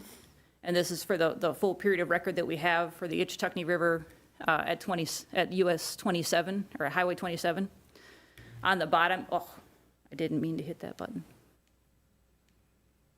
On the bottom here, we're looking at discharge. There's estimated discharge here, and then our measured discharge starts. And you can see there's a little bit more noise associated with the measured versus the estimated discharge. So discharge is on the y-axis here. So this is giving you an annual estimate of rainfall in inches, and then on the bottom, you're looking at the discharge in cubic feet per second through time. The dashed lines that are shown on the top and bottom represent the median, which is kind of the midpoint of those water use estimates. And so this just gives us a picture of what has happened in the system. One of the ways that we use to look at and understand long-term, how are things doing on a macro scale, is we can look at a sliding 20-year median. So taking the median value of a 20-year time frame and looking at that through time. So you can't start that median until you have 20 years of data. So the graphics start here. Again, rainfall in inches. This is a 20-year moving median of rainfall on the top. And on the bottom is a 20-year moving median of the flows in the Ichetucknee River. So what you can see that starting in the 1990s, we started to see both an influence, actually going back even prior to the 1990s, you lost some of, or I'm sorry, at the 1990s, you can see a decrease in the median rainfall, and that persists, that 20-year moving median of rainfall. You can see that there was a depression in the magnitude of rainfall that was associated with the Ichetucknee Basin, and we can see a corresponding influence on the flows in the system. So some of the influence of the flows is rainfall driven. Some of it is also pumping driven. This is just a picture of how the system as a whole is doing, both based on rainfall and pumping influences. So you do see with this increase in rainfall that we've had recently, we've had some above average years, you are seeing a slight uptick on the Ichetucknee system here. The magnitude to which we're going to see that is going to depend on the degree to which we have above average rainfall and the degree to which we're implementing projects to put water back in to offset groundwater pumping in the system. If we look at a similar data set for the Santa Fe River near Fort White, it's the same information. The rainfall for that basin is shown here on the y-axis through time. This is discharge that is produced by the USGS on the bottom here. The median lines are the dashed lines on those two graphics. So again, if we look at a 20-year moving median of what that rainfall and what the flow in the system looks like, you are seeing for the Santa Fe River, Fort White, you are seeing through time, we are seeing that flow in the river come up. And again, we are seeing the above average rainfall associated with the most recent years. So this is not an MFL assessment, the way this is done. This is just a picture of, over a long time frame, what is the system doing and how is it responding to the short-term kind of climate information that Robbie's providing us on a monthly basis.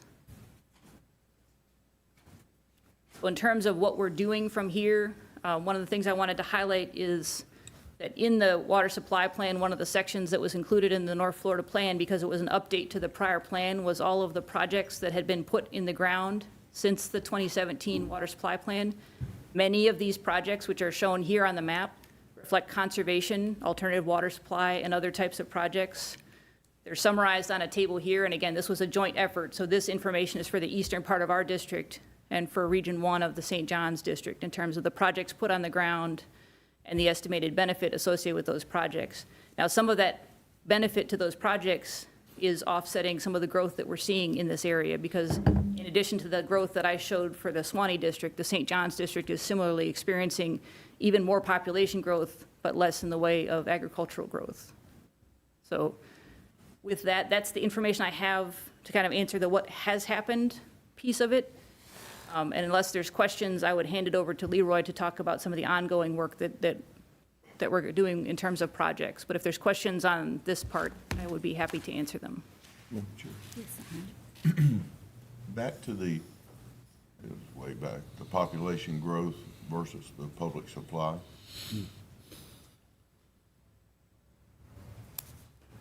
Yes, sir.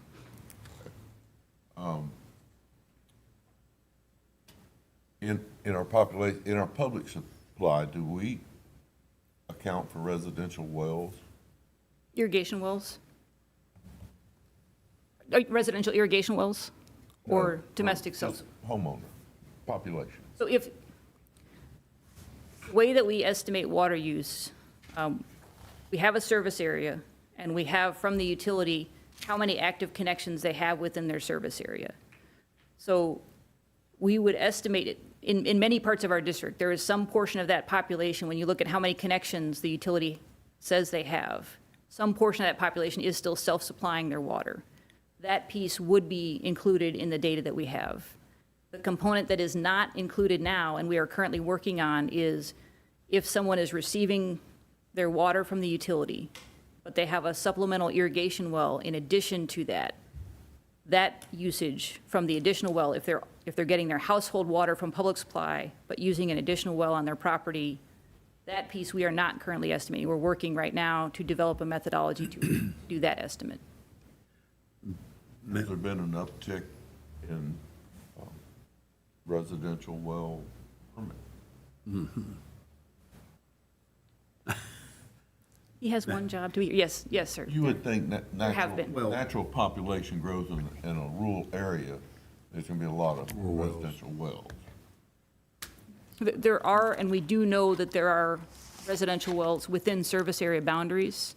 And so that's something that, again, we're working on a method where we can try to estimate how much water use is occurring for people who have public supply, are receiving their water from public supply, but are getting a supplemental amount of water from an irrigation well in addition to that public supply water. That is not a component that we currently estimate in this graphic.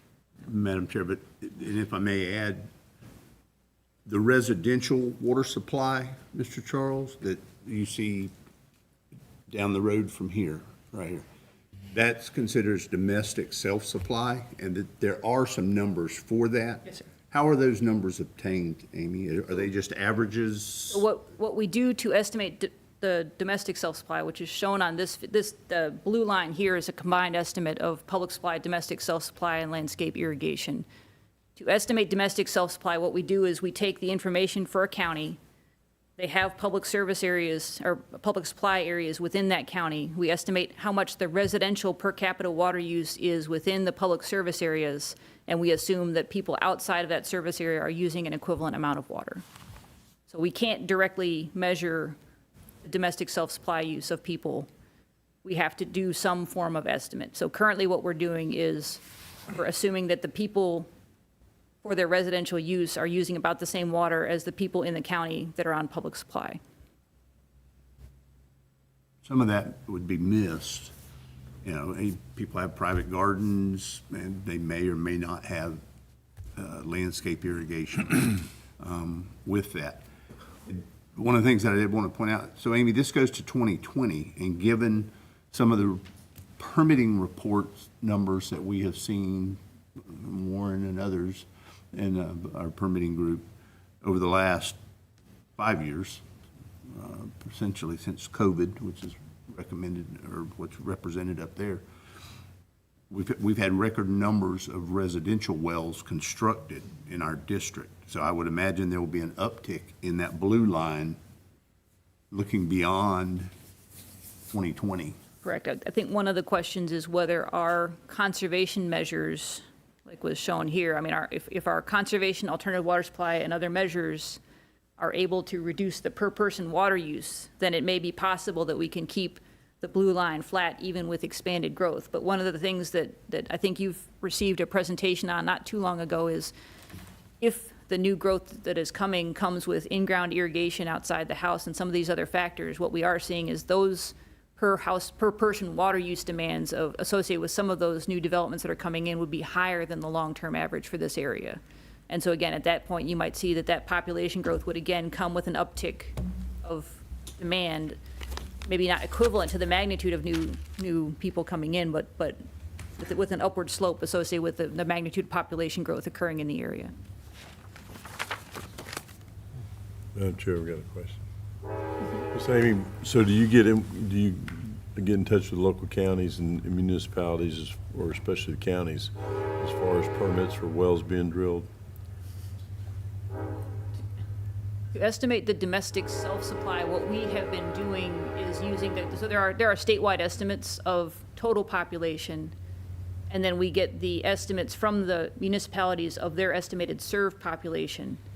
And what we do is we would presume that any population residing in the county is either receiving their water from a public supply source, they're self-supplying, or they're associated with an institution. Well, that's what I was getting at. The counties has to give a permit to drill a well. So if you have a regular count of your permitted wells for each year, then you can probably estimate better usage, with each of these wells if they're just residential wells. Yes, sir. Looking at the wells is something that we're looking at to try and do a better job of incorporating the well data that we have into the process. So some people would be on legacy wells, some would be on new wells. I'm talking about new wells permitted. Capture the growth. Where you can catch the growth. Yes, sir.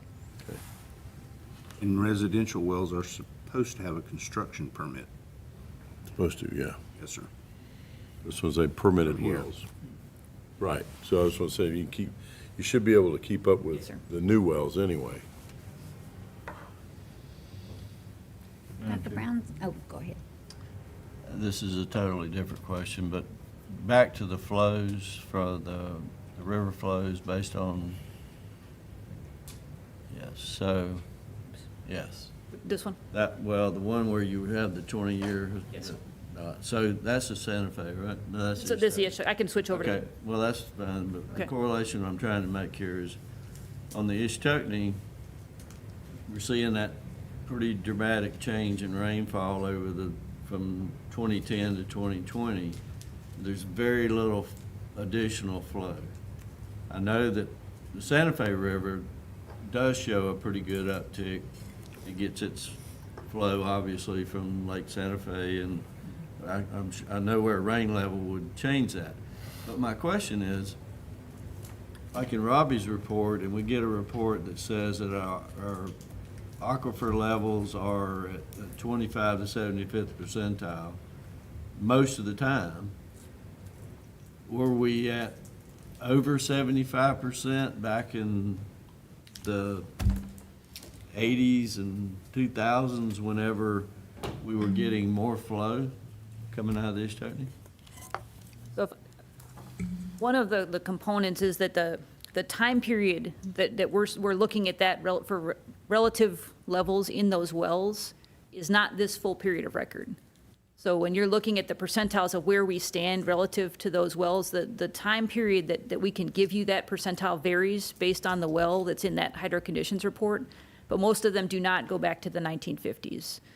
So you could, in fact, have had well levels outside of what we currently consider the normal range in the past because the conditions were in fact different. And we do see in some parts of our district that there has been a change. And that's some of the well trend data that's towards the back of the hydro conditions report, the long-term trends. If you look back in time to some of those early time points, that data is higher in some wells than what would be the current typical range. I think that answers my question. So the current range that we use is used for when we're developing MFLs and that sort of thing? So when MFLs are developed, we try as best we can to go as far back in time as we can. And so we do have some wells for which we have very long-term data. And we use the combination of the measured data that we have and relationships that we can develop between wells and flow to extend the record as far back in time as we can. The information in the hydro conditions report, and I will double check this with Robbie, and we can certainly bring you back with clarity, but my understanding is that when we work with the hydro conditions report, we're working with the window for which we have measured data for that specific well. And if you look at the coverage of wells that he is reporting on, we did not have that coverage of wells going back to the 1950s. So when you're looking at that, you're looking at a shorter term record, but higher density of information. And you can say how it looks relative to the more recent and, recent time frame, maybe is starting in the 70s or 80s, depending on the well. Well, just, when I'm looking at it, and I look at for years, it looked like it kind of halfway tracked the amount of rainfall that we're receiving, but as of the last 10 years, it doesn't look like it's done that. So I was just trying to, in my mind, figure out, why is that, and how can we prevent that from? Yes, sir. And continuing to that is the challenge to tease apart, and there is not a singular cause. There is a combination of causes, which is why it is very challenging to tease apart and say this is the component that is our pumping. And that pumping we do know has increased through time, especially like peaking towards the 2000s. So we try to estimate that component that is pumping. There's also the component that is rainfall. And then there's also these longer term climate signals that Robbie's talking about, the AMO and the El Nino, La Nina. All of those have influences on not just how much rain, but when it rains. And as we know, if it rains in the winter, there's nothing to take up that water. If it rains in the summer, there are a lot of plants that are excited to help move that water back into the atmosphere. And so all of these things have influences that we're trying to break apart. And we'll have some more efforts that are ongoing that hopefully we can share with you that just show some of the effort to kind of break apart and understand what is driving the changes in flow that we're seeing and how can we best explain the changes that are occurring. Thank you, Dr. Beth. Any other questions? Thank you very much. Want to bring Leroy up now, or do we want to take a pause? I think we need to take a break, and then we'll come back. And let's say 10 minutes is good? Okay. Over. We're going to get back to our agenda. Let's see here. Hi, Leroy. I'm back. Good deal. You have the floor. Good morning, Madam Chair, morning. members of the board again. To continue the presentation from Amy, we're going to talk about some of the current and completed projects that we have in the Santa Fe, Lower Santa Fe Basin. All of these are the projects that I and the projects team have been working on over the last year, 2 years. So it's kind of up to you. I can go through each one and give a brief summary. I can give a very long summary. I'll start with a brief summary, and then if you guys have any questions, I can go for that. So the Stream and Santa Fe River Investigative Project. This project was where the consultant was looking at all streams that did not have sinkholes, and then he was looking at the Santa Fe River itself.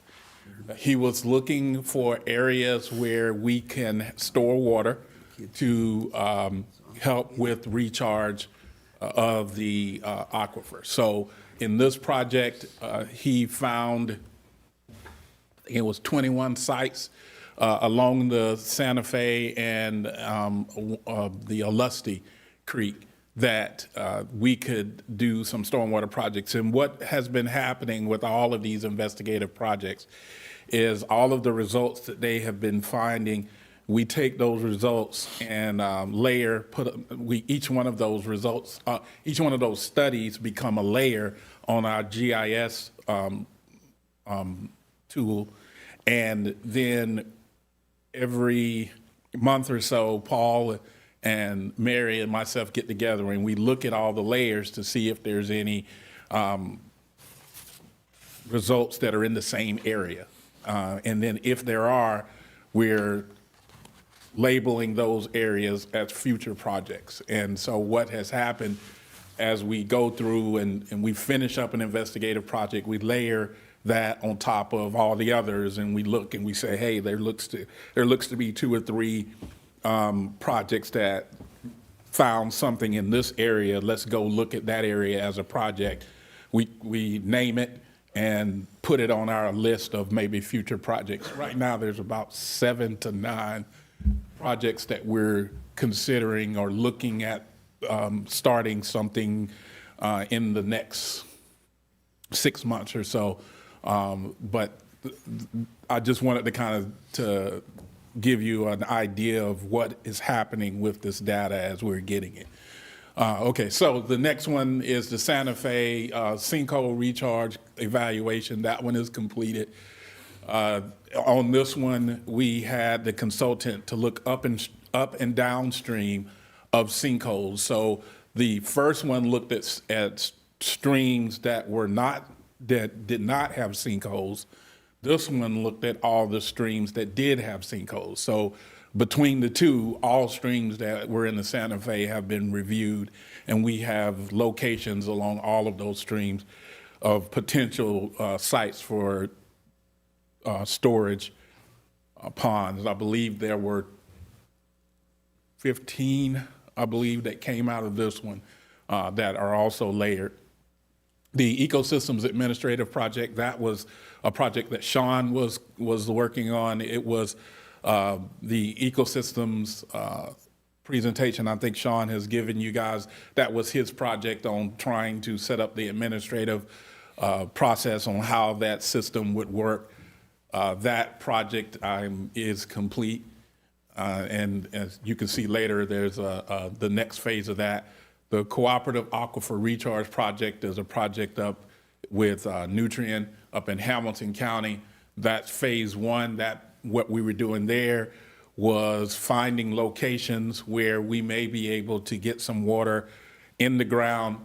As part of Nutrien's process, after they've mined, they replace a lot of that, the holes with sand, and then on top of that, they put the overburden of the soils and actually grow wetlands on top of that sand.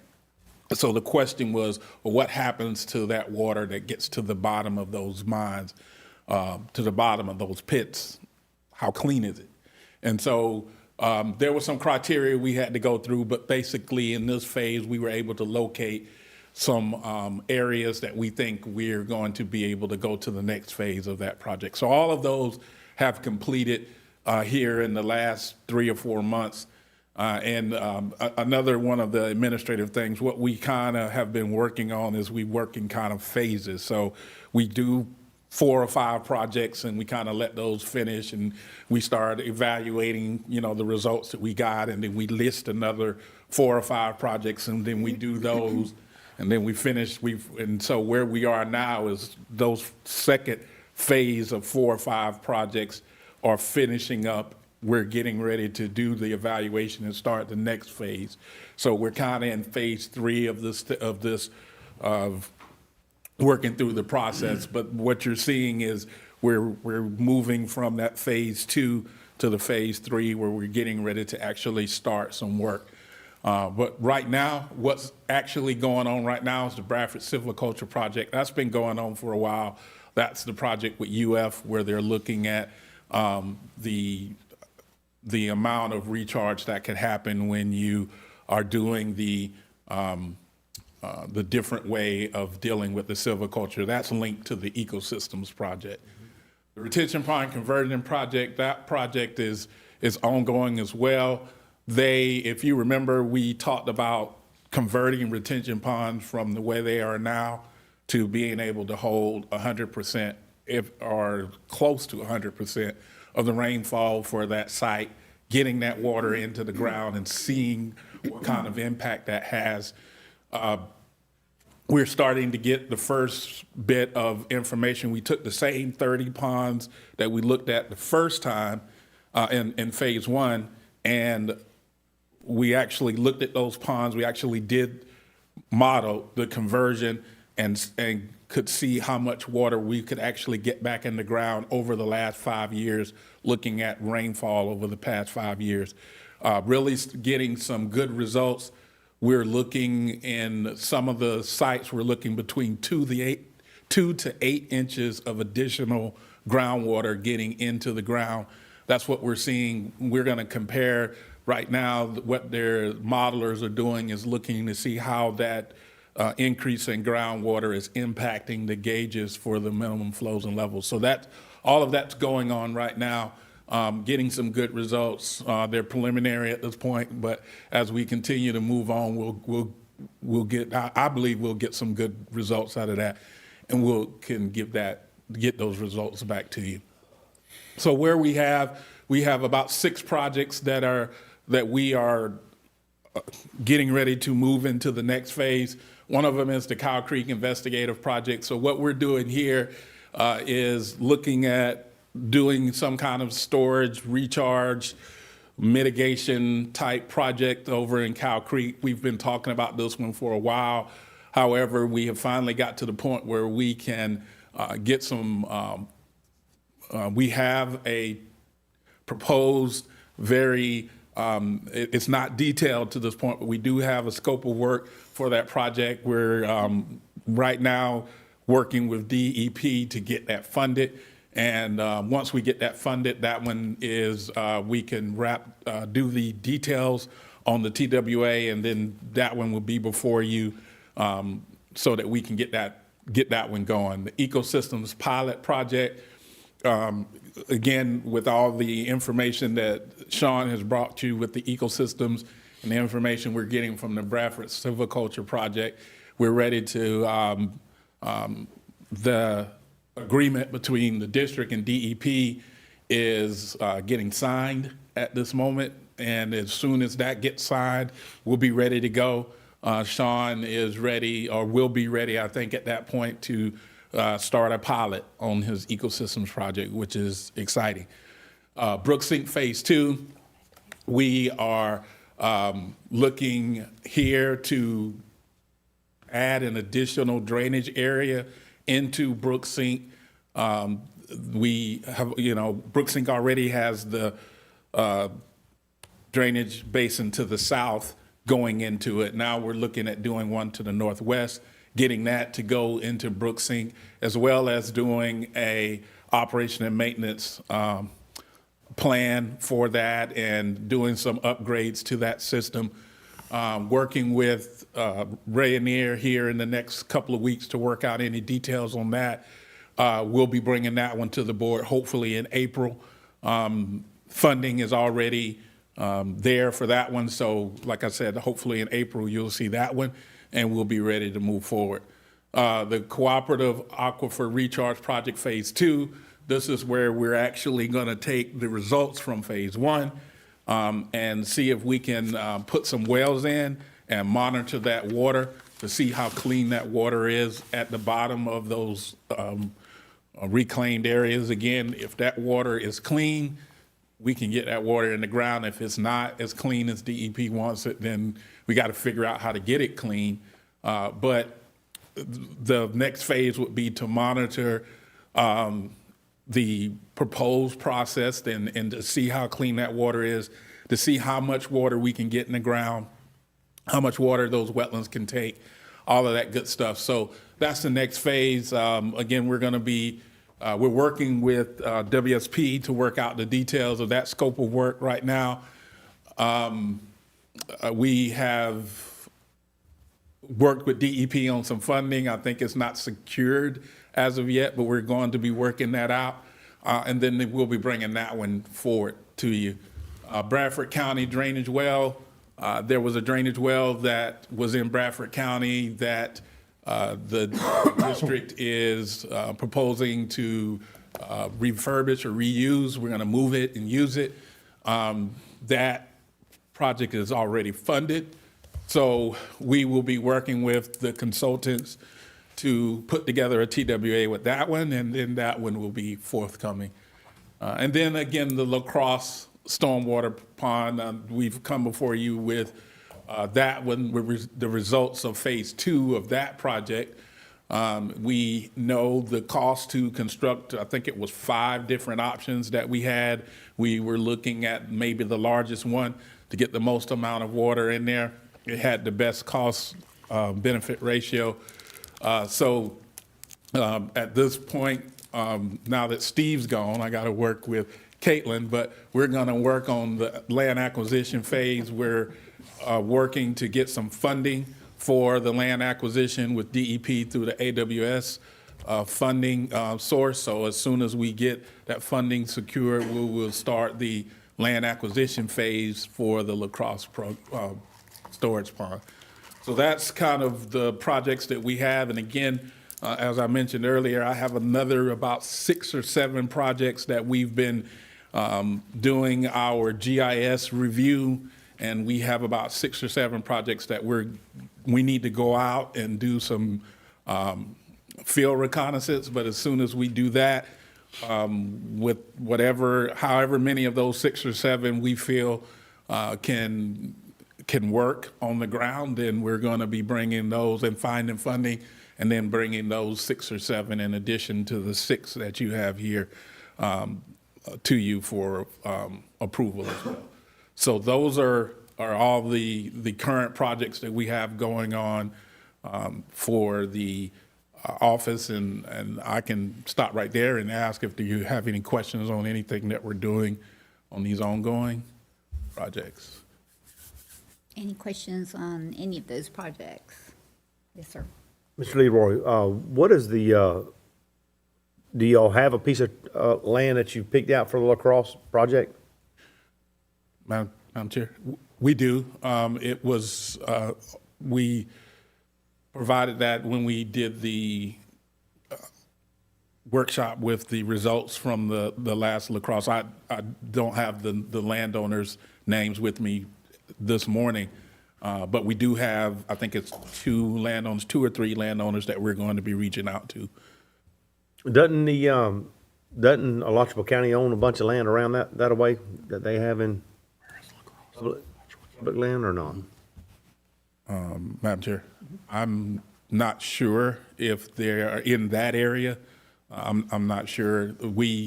The property that we located, the reason why we located it is the location of where it is close to the creek, and it had some low areas that we could use to get that water back in the ground without that much. So if you remember, there was a couple of low areas there that we could use without any excavation, but we decided, or we were looking at the phase where we were going to just expand those low areas and get more more storage. Madam Chair? What, on that La Crosse project, what's the size of it? I mean, is it 100 acres, 100 acres? Or? Madam Chair? The smallest one, I think, was around, and I'm going off my memory, I think it was around 7 to 10 acres. That was the small with no construction. You just send what's there is there. The largest one was, I think, around 72 acres. And that was the total size of the pond excavated out was about 72 acres in size.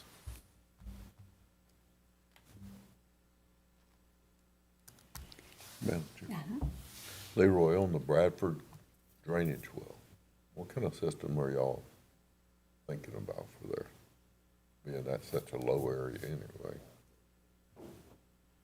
Madam Chair.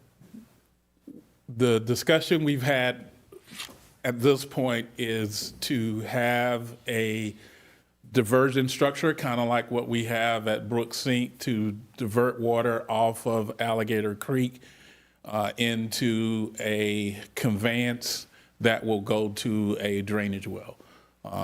So the issue that we've been kicking around is are there any potential for storage? And that becomes difficult in start. And then how much actual water we can get in the ground. So part of the TWA that we're going to be doing will be looking and answering those questions as to exactly how much we can get and whether we can do any storage or anything like that. Or whether what we're doing is going to help with the flooding that happens out in the Stark area as well. I have one more question. Mr. Leroy, tell me, with the Brook Sink and that Bradford County drainage well, how do y'all skirt around the idea of putting water in the ground without having it to drinking standards? We were told several times that that's what you have to do to meet the standard. So is that just like normal surface water that was going down anyways? Is that the way you figure that, or how does that work?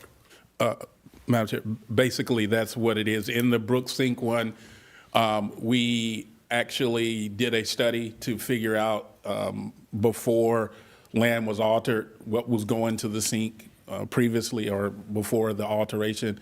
And we were able to find the two basins that in the beginning, when the project first came, we had one basin, that was the one to the southwest, and DEP allowed us to be able to just direct that water directly in there.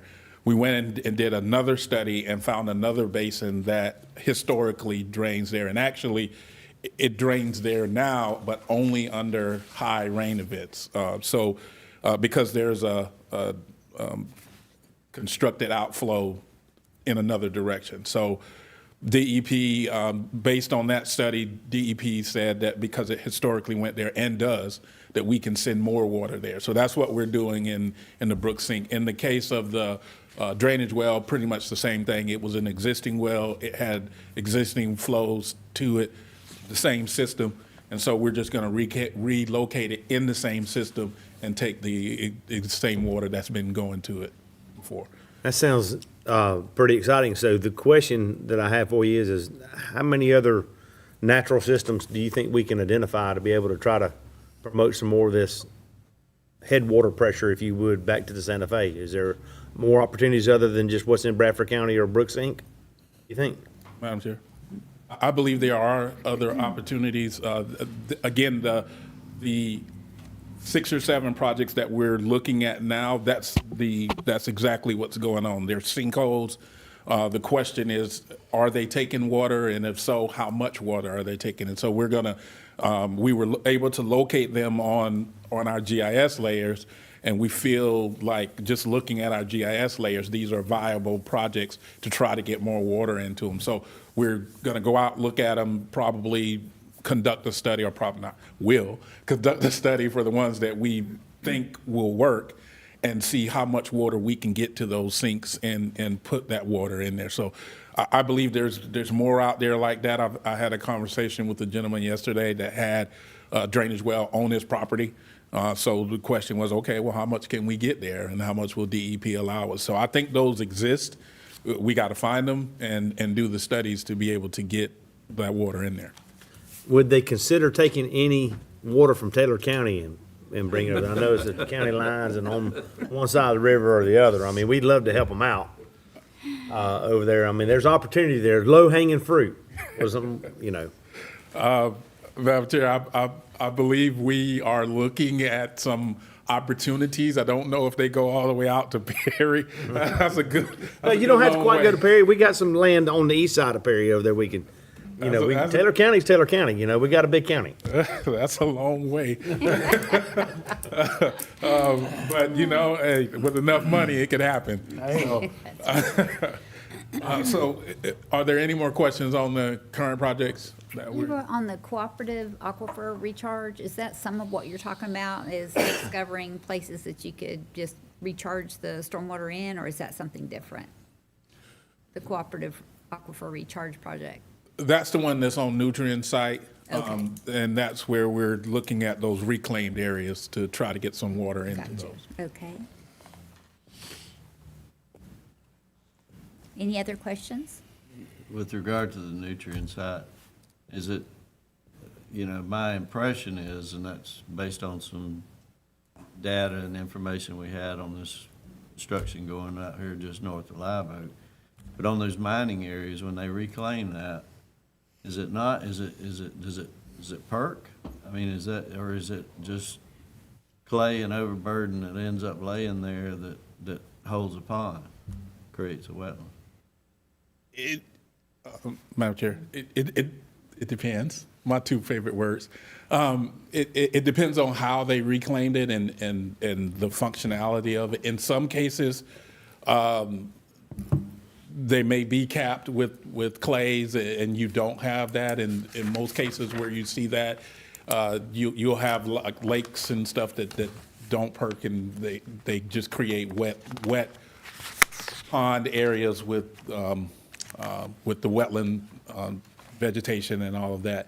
In other areas, you actually do have percolation where you will have some wetlands at the bottom, but that water will not be in there very long. Or once you have a large rain event, it'll go back down to a normal level. That's what you have going on north of Live Oak, is you have a base level, and then you get these large storm events that brings the water up, but in a couple of days, it goes right back down. In that case, you have a direct connection, basically. Any other questions? All right. Just one more slide. Some of the completed projects we've done over the last couple of years, up from 18 to 22, is a lot. Some of these are water quality as well as water quantity or water supply projects. But just to give you an idea of the cost of some of these type projects and where they're located and when, as we're getting them completed. So Camp Kalakwa, Post Springs, and I think the board has been to some of these for some of their board meetings when we were off-site. Hot Springs Septic to Sewer is another one that is, and all of these are within the Santa Fe Basin. Mill Creek, I believe the district was there when they did the the opening of that, and the Santa Fe land acquisition are just some of the projects that we've done that have completed in between 18 and 22 within the Santa Fe. And so these are just a summary of some of the projects that have been completed over the last couple of years and that we're doing, and hopefully as we come to you over the next couple of months, we'll be able to give you more and more results of how these projects are working. Any questions for Amy or myself, additional? I got to pull you back up again. Oh, I didn't realize we could ask Amy some questions. Is that it? Doesn't look like any questions. Okay. All right. Thank you, Leroy.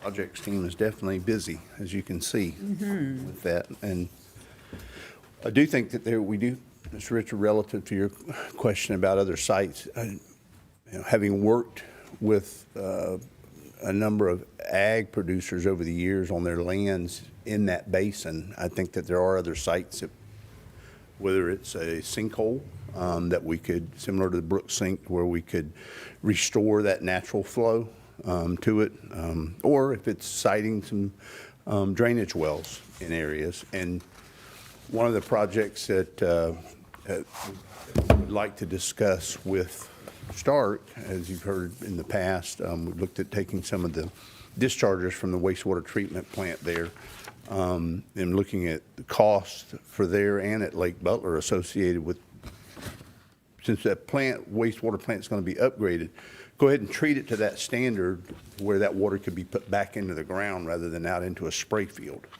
to maximize that efficiency and, what the cost of that for the return would be, for those particular sites as well. And it's not cheap, but at the same time, having available water supply is critical with that. First off, let me say thank you all to the board for calling and checking on me or texting me about my shoulder surgery. I appreciate it. It's doing well. Not as young as it used to be, but I am mending nicely according to what the doctor tells me. So looking forward to getting a full release on that over the next month, hopefully. But thank you all very much for that. I would say that, and let me congratulate both Mr. Schwab and Mr. Lloyd, who's not here today, on your confirmations with the full Senate and making it through the confirmation process. And Tallahassee, we look forward to y'all continuing to serve with us here at the district. And I was a recipient of that so. Just for the record, even though I got reappointed, I do show up for my job. I'll have to have, conversation with Mr. Lloyd about, It's all right. We appreciate it as long as that's not board business. We're Sure. great. I mean, it'll be in passing in the bathroom or something like that right there, but,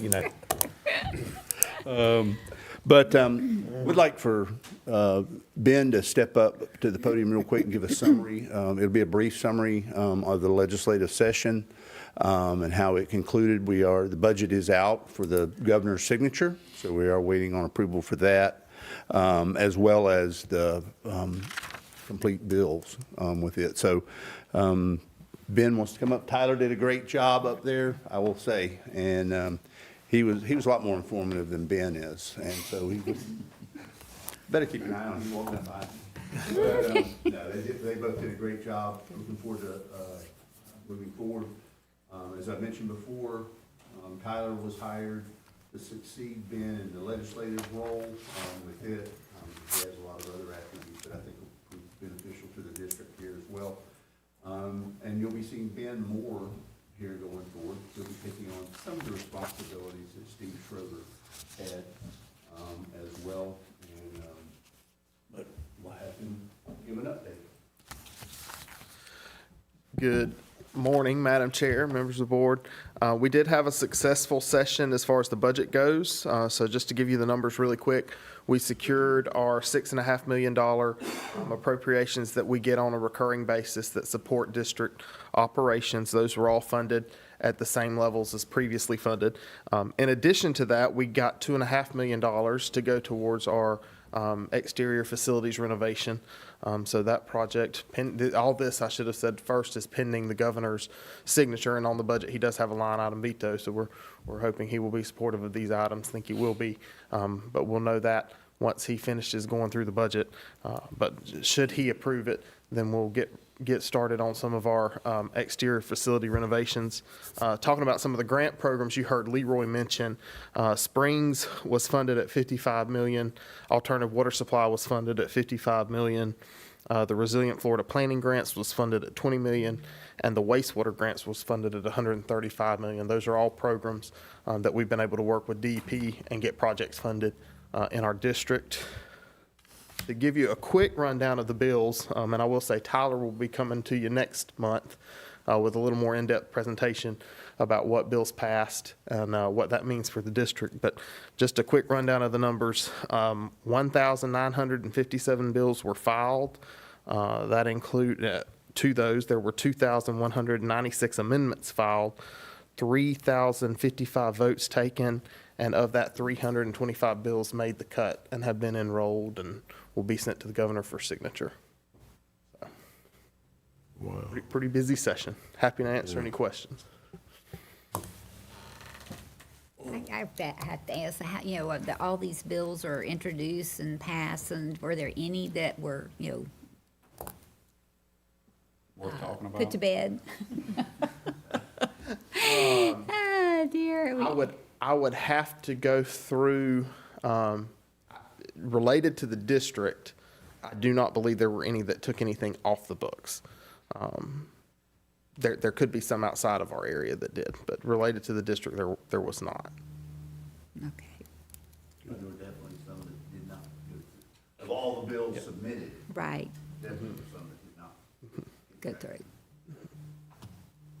That's not a bad thing. No. Yes, sir. Session might still be underway if that's the case. Oh, dear. Anything All right. else for the board? Any questions for Ben? Ben, thank you for being up there and representing the district. And thank you, Tyler. You work in Tallahassee. To follow up on the discussion for the 404 permitting program earlier, little information that I was given on it relative, that lawsuit was actually initiated relative to 6 or 7 large-scale developments in South Florida, residential developments. And there were some potential incidental takes of wildlife, protected wildlife species associated with that. And it was determined that if those takes occurred on an annual basis, and that was due to primarily traffic hazards hitting wildlife. I mean, we have a lot of those in our area with deer, as you've seen over the last couple of years. But these were protected species, and so the incidental takes on that, it was given reconsideration, and the judge made the ruling on it that permitting program did not protect those imperiled species sufficiently. And we can get some more information if the board so desires, and bring it back to the board with it, or next month on that. I would remind you, excuse me, you should have an invitation in your packet there for the CARES event. I know many of you have participated in that in the past. It's coming up in May, on the 2nd of May, out at the Research Farm. I believe it starts about 6 o'clock. We are discussing having a legislative tour prior to that event, that same day, out at the Research Farm. So that's a possibility. We'll keep you apprised on that also. But Robin, I'm sure, will populate your calendar if she hasn't done that already with that event for awareness. There is a land management review team offsite meeting for Mallory Swamp coming up on the 3rd of April. I think you have information in your packet as well relative to that. If you have interest in it, certainly would encourage you to attend that, and we can provide you with any information relative to that event also with it.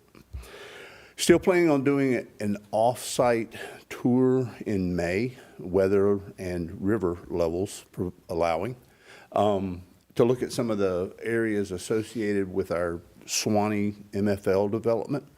And so we'll do that in lieu of a workshop in May, is what we're kind of planning on for that. So it would take place after the governing board meeting.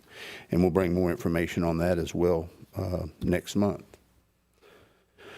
Relative to projects, one of the things that we are continuing, staff is continuing to do, relative to recharge projects, primarily for the Santa Fe Basin, but they also have the potential to be beneficial for our Swanee River, is working with the North Florida Utility Group. They're primarily based over in St. John's. Those meetings are underway, working with them and their consultant to actually scope out some projects that may utilize reuse water as a beneficial source water for recharge, and what treatment would be associated with that, and where could it be strategically placed to maximize the recharge with it. So that work continues to be underway also. And Madam Chair, I think those are all the comments that I have. We do have a workshop to follow relative to rulemaking for Chapter 40B4. I believe that'll be conducted by Warren and also Sarah Fearson, who's here. And Warren, he likes his rulemaking. So I'm sure it will be shock and awe, right? Absolutely. That's all the comments that I have, Madam Chair. Any questions or comments from the board? All right, we're mighty quiet today. Yes, thank you. Would the board like to move on into our workshop real quick before lunch? Before we take a break? All right, I need a motion to adjourn our board meeting. So moved. Second. We have a motion and a second. All in favor, say aye. Aye. Those opposed, like sign. Motion carried. Can I be excused from the Yes. Thank you. Appreciate it. Have a nice day. See you. Morning, Madam Chair, members of the board. Good morning. Good morning. This will be brief, but I would like to give you a little update on some works of the district rulemaking I intend to bring to you next month. I'm giving you, I don't normally workshop my rulemaking, but in this particular case, I expect to be watching the moon cover the sun about this time next month, so I will not be here to take questions or go through this with you, so I'd like to take a little bit of time to do it. It's my second solar eclipse, my wife's first. She's had a rough year. She deserves a solar eclipse. That's why I look at it. I'm going to head up to stomping grounds near Paducah and probably see it in either Kentucky or Missouri, somewhere up there. I haven't decided. Fun. It's a big wide swath, so you have a pretty good pick of where to see it. Second reason is this was a pretty heavy lift of rulemaking. This is one that we've been anticipating for a while. It's our fourth phase of rulemaking in 40B4. We kind of do it like Leroy does his projects. And this is one that we've anticipated for a while. We've been working up to it by kind of nibbling away at the edges of other rules that are in 40B4 Florida Administrative Code. And I'll explain to you the two heavy lifts there. It's basic reorganization and whatnot, but I'd like to go through that and give you the opportunity to ask questions about it. 40B4 Florida Administrative Code is a group of rules that we use to regulate development along 5 of our floodways. That's Suwannee, Santa Fe, Withlacoochee, Alapaha, and the Osceola. The rules get their authorization through Section 373.085 Florida statutes. The intent of 373.085 is to prevent increases in flood hazards, to prevent pollution of waters from post-development runoff. Now, I will explain that 40B4 is not a stormwater rule, and in kind of similar to how stormwater rules work, though, that 75-foot undisturbed buffer that you hear about all the time on our floodways is largely used to clean the pollution of any water that would be going into those rivers. So, if you ever get the question, why is the 75-foot buffer there? That's the main reason. There are others, but to prevent that pollution of waters from post-development runoff, similar to what retention ponds do. Also, the statute is there to prevent fish and wildlife habitat conversion and adverse watershed alteration, and that's including wetland alteration and areas of aquifer recharge. A little bit of history. Now, I don't have necessarily a working institutional knowledge of the history of the administrative code. The rules did come into effect in the mid-'80s. It appears that in large part they were delegated to our local counties. And then somewhere around the year 2000, FEMA did an audit on how the counties were implementing these rules. And keep in mind, a lot of these rules are related to FEMA requirements of floodway development. And they looked at how each county was doing it and said, you are all doing it inconsistently.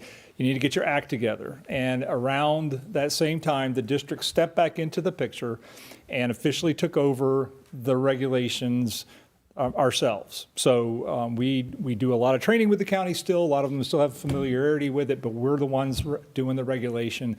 The official date of the start of that was January 29th of 2001. So we have already amended. I say we. It's really largely Sarah Ferson's task to do this, and she's a reviewer for all these hundreds of ERPs we have in house. And in her spare time, she does this rulemaking. It's allowed me to go on and do 40B2, and 40B3, and 40B0 with Tommy, which you'll be seeing shortly. But at this point, we've gotten into about 55% of the rules in that administrative code.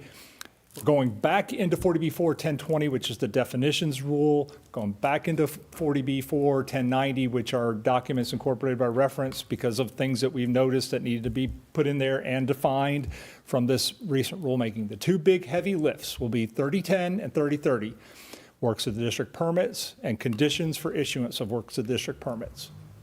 So, like I said, going back into definition section, we're going to add definitions for driveways and roads. Simply put, driveways go to a single residence, roads connect multiple residences. We're going to actually define zero rise. It's actually embedded kind of in the rule now. We're going to take it out and give it a definition. Again, to remind you, that's that 0.01 foot, no more than 0.01 foot of rise that an engineer shows that didn't occur from the development that's being proposed or existing in the project that we have under review. Going back into the reference materials to add, and I don't know if any of you remember, but back in 2020, Leroy had a consultant put together under his direction a shoreline erosion control guide. It had an introductory section, and then it had section 2, which was kind of the soft erosion control measures that everybody can do without permits, like plants and stability, vegetative stability. Then there's and then some hybrid stuff. And then there's sections 3 and 4, which get a little bit more detailed, require the work of an engineer to actually design them and put them in place. But we wanted to make sure that instead of just telling people, hey, there's things you can do, come back to us with ideas. In this particular case, which is a little odd for permitting, we went out and said, these are some great ideas, consider implementing these. And we're going to incorporate that into rule. Also, chapters 1820 and 1821, which are the sovereign submerged land rules that the DEP oversees, they have delegated that to us, and we're going to actually incorporate them appropriately into works of district rules. And then the flood vent code of federal regulation, which is already cited in rule, we're going to adopt that by reference, because if we keep it now I'm sure JAPSI's going to say you need to add it to incorporate it by reference because you're citing it, and the regulated public needs to know what that says and where to go find it. All right, so permits and the works and district permits and the conditions for issuance of works and district permits are the two big rules that we're going into specifically that are new in this round. The permit rule should just be the permits and the specific permits for specific activities that you can obtain from the district. The conditions for issuance rule should just be the conditions under which all permits are issued in the district for works of district development. Currently, right now, there are some conditions for issuance contained in the permit rule, and it makes it a little confusing. So we're going to take those out and put them in their own conditions for issuance rule, and keep the permit rule like it is, but with a little less confusion. So 3010 is the works of district permits rule. It's going to be in the same order that it currently is. So once you get past Rule 1070, which is, hey, is the activity I'm doing exempt? Okay, it's not. I need to get a permit. It's going to take you through the stages of the hierarchy of the rules, starting with notice generals, which are like floating docks, decks, non-residential structures, and again, that chapter 2 of the erosion control guide that I was just incorporating by reference. And then the generals will include the specifics, the specific requirements for fixed docks, raised decks, things like that, things that you would need to hire an engineer to help you out with. And then again, that's going to incorporate the sections 3 and 4 of that erosion control guide and say, if you're going to do these, you need to get an engineer to design them, but here's the ones we recommend. And then it ends similarly to the one we currently have implemented with individuals, which are any project any development is done on non-residential or agricultural properties. And then the conditions for issuance. This is one where we've been working on it for a considerable amount of time. These are the things that apply to every development in the district. So every development in the works of the district. And these are going to, again, it's going to reiterate the intent of 373.085 Florida statute. It's going to talk about the no greater than 500 square feet of cross-sectional fill in the floodway.